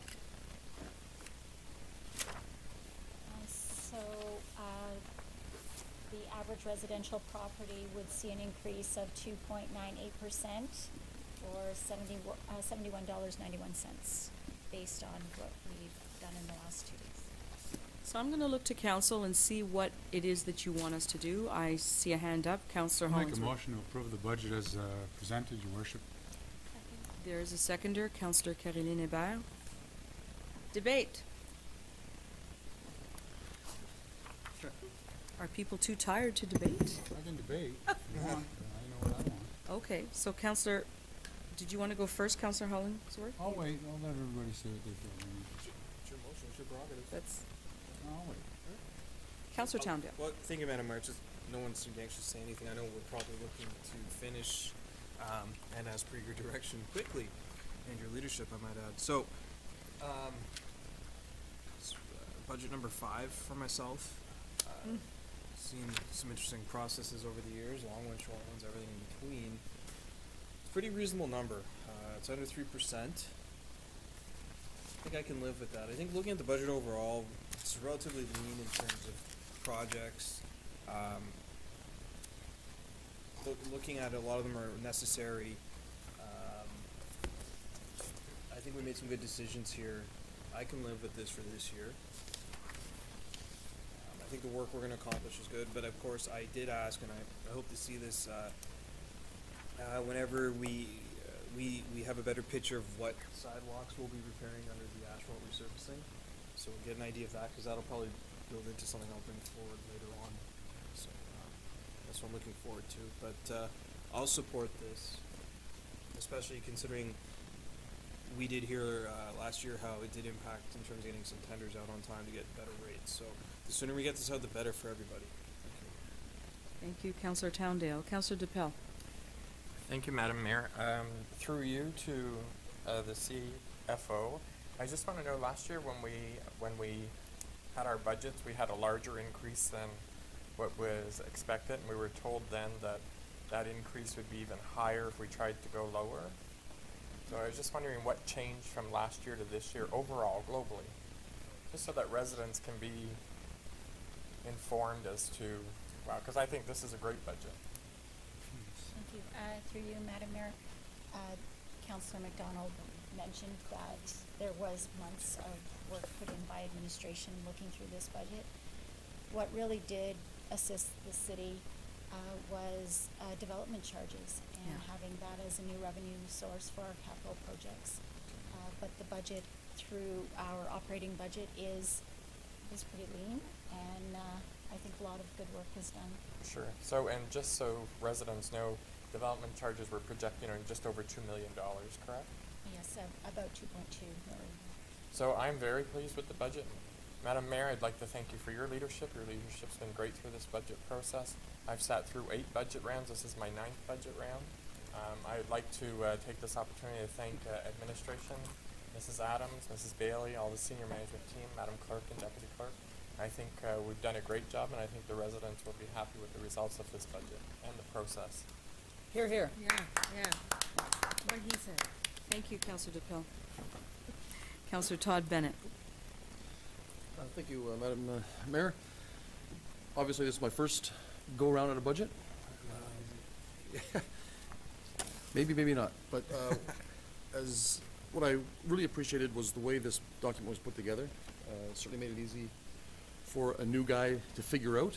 I can really, I really admire what you guys were able to do with operations. It's other than raises and benefits, it's pretty much flat, and that's not easy to do. Capital, there's nothing fat in that budget. It's all needed items. I didn't feel the need to challenge anybody. I thought it was very well put together, and as somebody who's seen a few budgets in business, that wasn't a whole lot unlike what I would expect to see in the business side of things. And as somebody that was a little bit concerned about a high budget number coming in because of sitting through and watching you guys do all this last year, it was a nice surprise to come in and see, and I think that number is something I can easily discuss with the residents. So good job to everyone. I really appreciate the effort you put in, and you certainly made it easy for the new guy. Thank you, Councillor Bennett. Councillor Sid Gardner. Well, I have to stand up out of respect for the administration, because I've been through budgets before at this city. And budgets in the business I was in before, I went to head office and said, here's what I need to operate. And you folks came to us and said, here's what we need to operate. So kudos to you. You've done a wonderful job, and that's a big number. Thank you, everyone. Thank you, Councillor Gardner. Councillor Glenn Grant. Thank you, Madam Mayor. When I had discussions with you, and I think with Maureen as well, talk about why can't we get the budget done in 3 or 4 days? And, so, you know, I think the experience of our administration, led by Maureen and Tracy as the CFO, has really simplified the process, because this is as simple a budget that I've ever gone through. And things that have helped is the financial plan. I looked at that and the financing, because normally we wouldn't be doing it that way, and we haven't financed over years, and it's assisted us in putting reserves together to ensure that we have money there. It's, you know, the structure. I used to say all the time, the things that we control in the city, we control well. It's the outside sources that impact those decisions, whether it be grants from the provincial and federal government, etc. So this exercise has been so easy that I feel I'm missing something. Really, I do. I keep looking back and going, there's something else. Maybe it's the 2 hours I wasn't here today. I'll be supportive, and it's unfortunate that Councillor McIntosh isn't here, because I think he's thinking we're going to be meeting tomorrow. He'll get the news tomorrow morning. We'll let him know. Just tell him we were here till 2 in the morning. Anyway, that's, but good job, and again, I think your leadership, you've worked well with us and tolerated some nonsense from us. And, so, but that's good. That's what leaders do. Anyway, good job for everybody, and I enjoyed working with you on this budget. Thank you, Councillor Grant. Councillor Ibach. Thank you, Madam Mayor. A lot of what I want to say has obviously been said. I think just the binder, the content this year was really easy to get through. I really like the way it was done. Thank you to administration. And I think it was mentioned at the beginning that it was done a bit differently this year, and I appreciate the way it was done. I know that you've all been working on this for months and are probably just as thrilled as we are that it's done in 2 days. Thank you, Madam Mayor, for your leadership on this. It's been excellent. But I also want to thank just the councillors around the table. I think that for the most part, the debate and the discussion has been polite and respectful, and I think that was very helpful in getting this along, and along with respecting the operations and the capital budgets and what's needed. We're also respecting the residents and trying to keep this at a reasonable rate still, while operating and serving them without having to cut anything. All around, really thrilled with the process. So thank you, everyone. Councillor Bergeron. Thank you. it's been a long day, but was there not a motion to defer, or there was a motion to defer something, I forget what it is right now. Was that brought back to us today? It was? Yes, it was. Okay. And it will be included in the budget. They will find the money without changing that number. CAO addressed that, yes. Thank you. I just wanted to make sure. I would hate to Of get course. a call at 2:30 tomorrow. So, first budget process, I've highlighted about 50 things that I'll be bringing forward in the next year, mainly related to how we discuss some of these funding issues. So, I mean, I'm a rookie here, but I support the entirety of this budget. I was voted against a few times, and that's okay. I have no issue with that. My only issue is that we're leaving $5,000 for the most needy groups through process, and that to me is a failure on our part. Councillor Elaine McDonald. I just want to commend, first of all, my colleagues, because I think we did a great job in 2 days, and I enjoyed the debate, and I think we came up with a good budget. Greatly assisted by administration, which did so much work before yesterday started. So thank you, and I think you, as an administrative team, and also councillors, were really sensitive to the needs of the community, and we did our best to respond to them. So it's all good. Thank you. Councillor Hollingsworth. Thank you, Your Worship. First of all, thanks for keeping the ship moving forward. Bringing a number of different personalities and essentially an old council with a new council, never an easy task. I think, Your Worship, we're at a point where if council wants to impact the budget, we need to debate levels of service. And that's, and policy and those types of things. And I don't think you can debate a policy and a budget at the same time. I think you establish policy and the budget kind of flows forward through that. I think the number we're at is certainly reasonable. I think it's manageable for the municipality and the residents in the municipality. Certainly there are potentially some things I might want to reconsider or contemplate over the next 12 months, but as I mentioned, that's a policy thing where we top down instead of trying to whether, don't buy as many paper clips or something like that. So that being said, I think the budget is reasonable. It's certainly manageable, I believe. We'll kind of wade through debate throughout the year, and our budget next year hopefully will reflect that. Thank you. I think everyone's spoken. Just before you speak, Madam Mayor, if I may, Councillor I think Miss Bailey should take a seat over here when we have the actual vote instead of being over in the corner. Maybe she likes to stay over there. Safer. I'll check in with her before I call for the vote. Councillor Grant? Just one more point. I understand that the administration may be happy because I don't think they had to write one report. As Yeah, compared they to wrote one. previous years. They wrote one. And from my point of view, the two newbies were really calm and asked the right questions when they needed to ask them. Well done to the two newbies. I don't like that title. Newbies. We started a group. Okay. So before I call the vote, I'd like to say that the book is beautiful. The pictures are great, but the presentation and the way that it's laid out, what I particularly appreciated was the sentiment that all of you brought to presenting your budgets. We can really tell that you like what you do and that you care about what you do. We almost couldn't shut you up at times. It was tough. But that's what you do. And we wanted to hear you. So we appreciate that and thank you for your work, administration.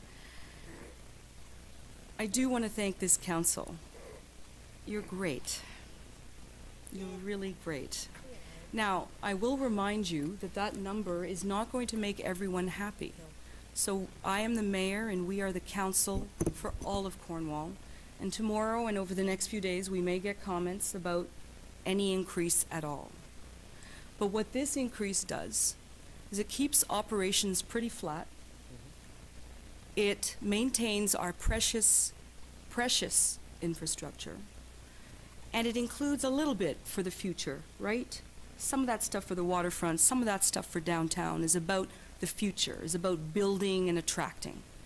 So we're doing a combination of things, and I think we're getting it right with this number. Not everyone will be happy, but we've done good work over the last 2 days, and I mean it's administration and council. Going to go back to Councillor Grant's point about strategic planning. It is kind of tough to do a budget ahead of that, but you're under the gun when you're just had an election and you're a new council. This is an imperative. I promise you that we will have a very good strategic planning process in the spring. The rookies will be solicited for all kinds of information, advice, your 50 questions. We want to talk about all of that to make sure that we're doing things better. So we will do that better, and we will do the community partnerships better as well. So, with all that being said, merci beaucoup pour votre dévouement et votre travail. J'apprécie vraiment la façon qu'on a travaillé ensemble pendant ces 2 jours. Je suis très fière qu'on a pu le faire en 2 jours aussi. So, Ms. Bailey, do you want to sit at the front? I'm good. You're fine there? All in favor? Can I, Oh. recorded vote, Madam? Of course, Madam Clerk. All in, so I'm going to call for the vote and then ask for Madam Clerk to go through. Councillor Gardner's getting rowdy. Is he throwing things around? He is. Falling asleep. Madam Clerk. Councillor Elaine McDonald. I approve. Sid Gardner. Approve. Dean Hollingsworth. In favor. Caroline Ebar. In favor. Councillors Maurice Dupin. In favor. Glenn Grant. Todd Bennett. In favor. Justin Towndale. Yes. Eric Bergeron. Approved. And Madam Mayor. Oui. Unanimous, Madam Mayor. Thank you. Motion to adjourn. Councillor Hébert, Councillor Bennett. Wow, guys. Thank you. Merci. You think?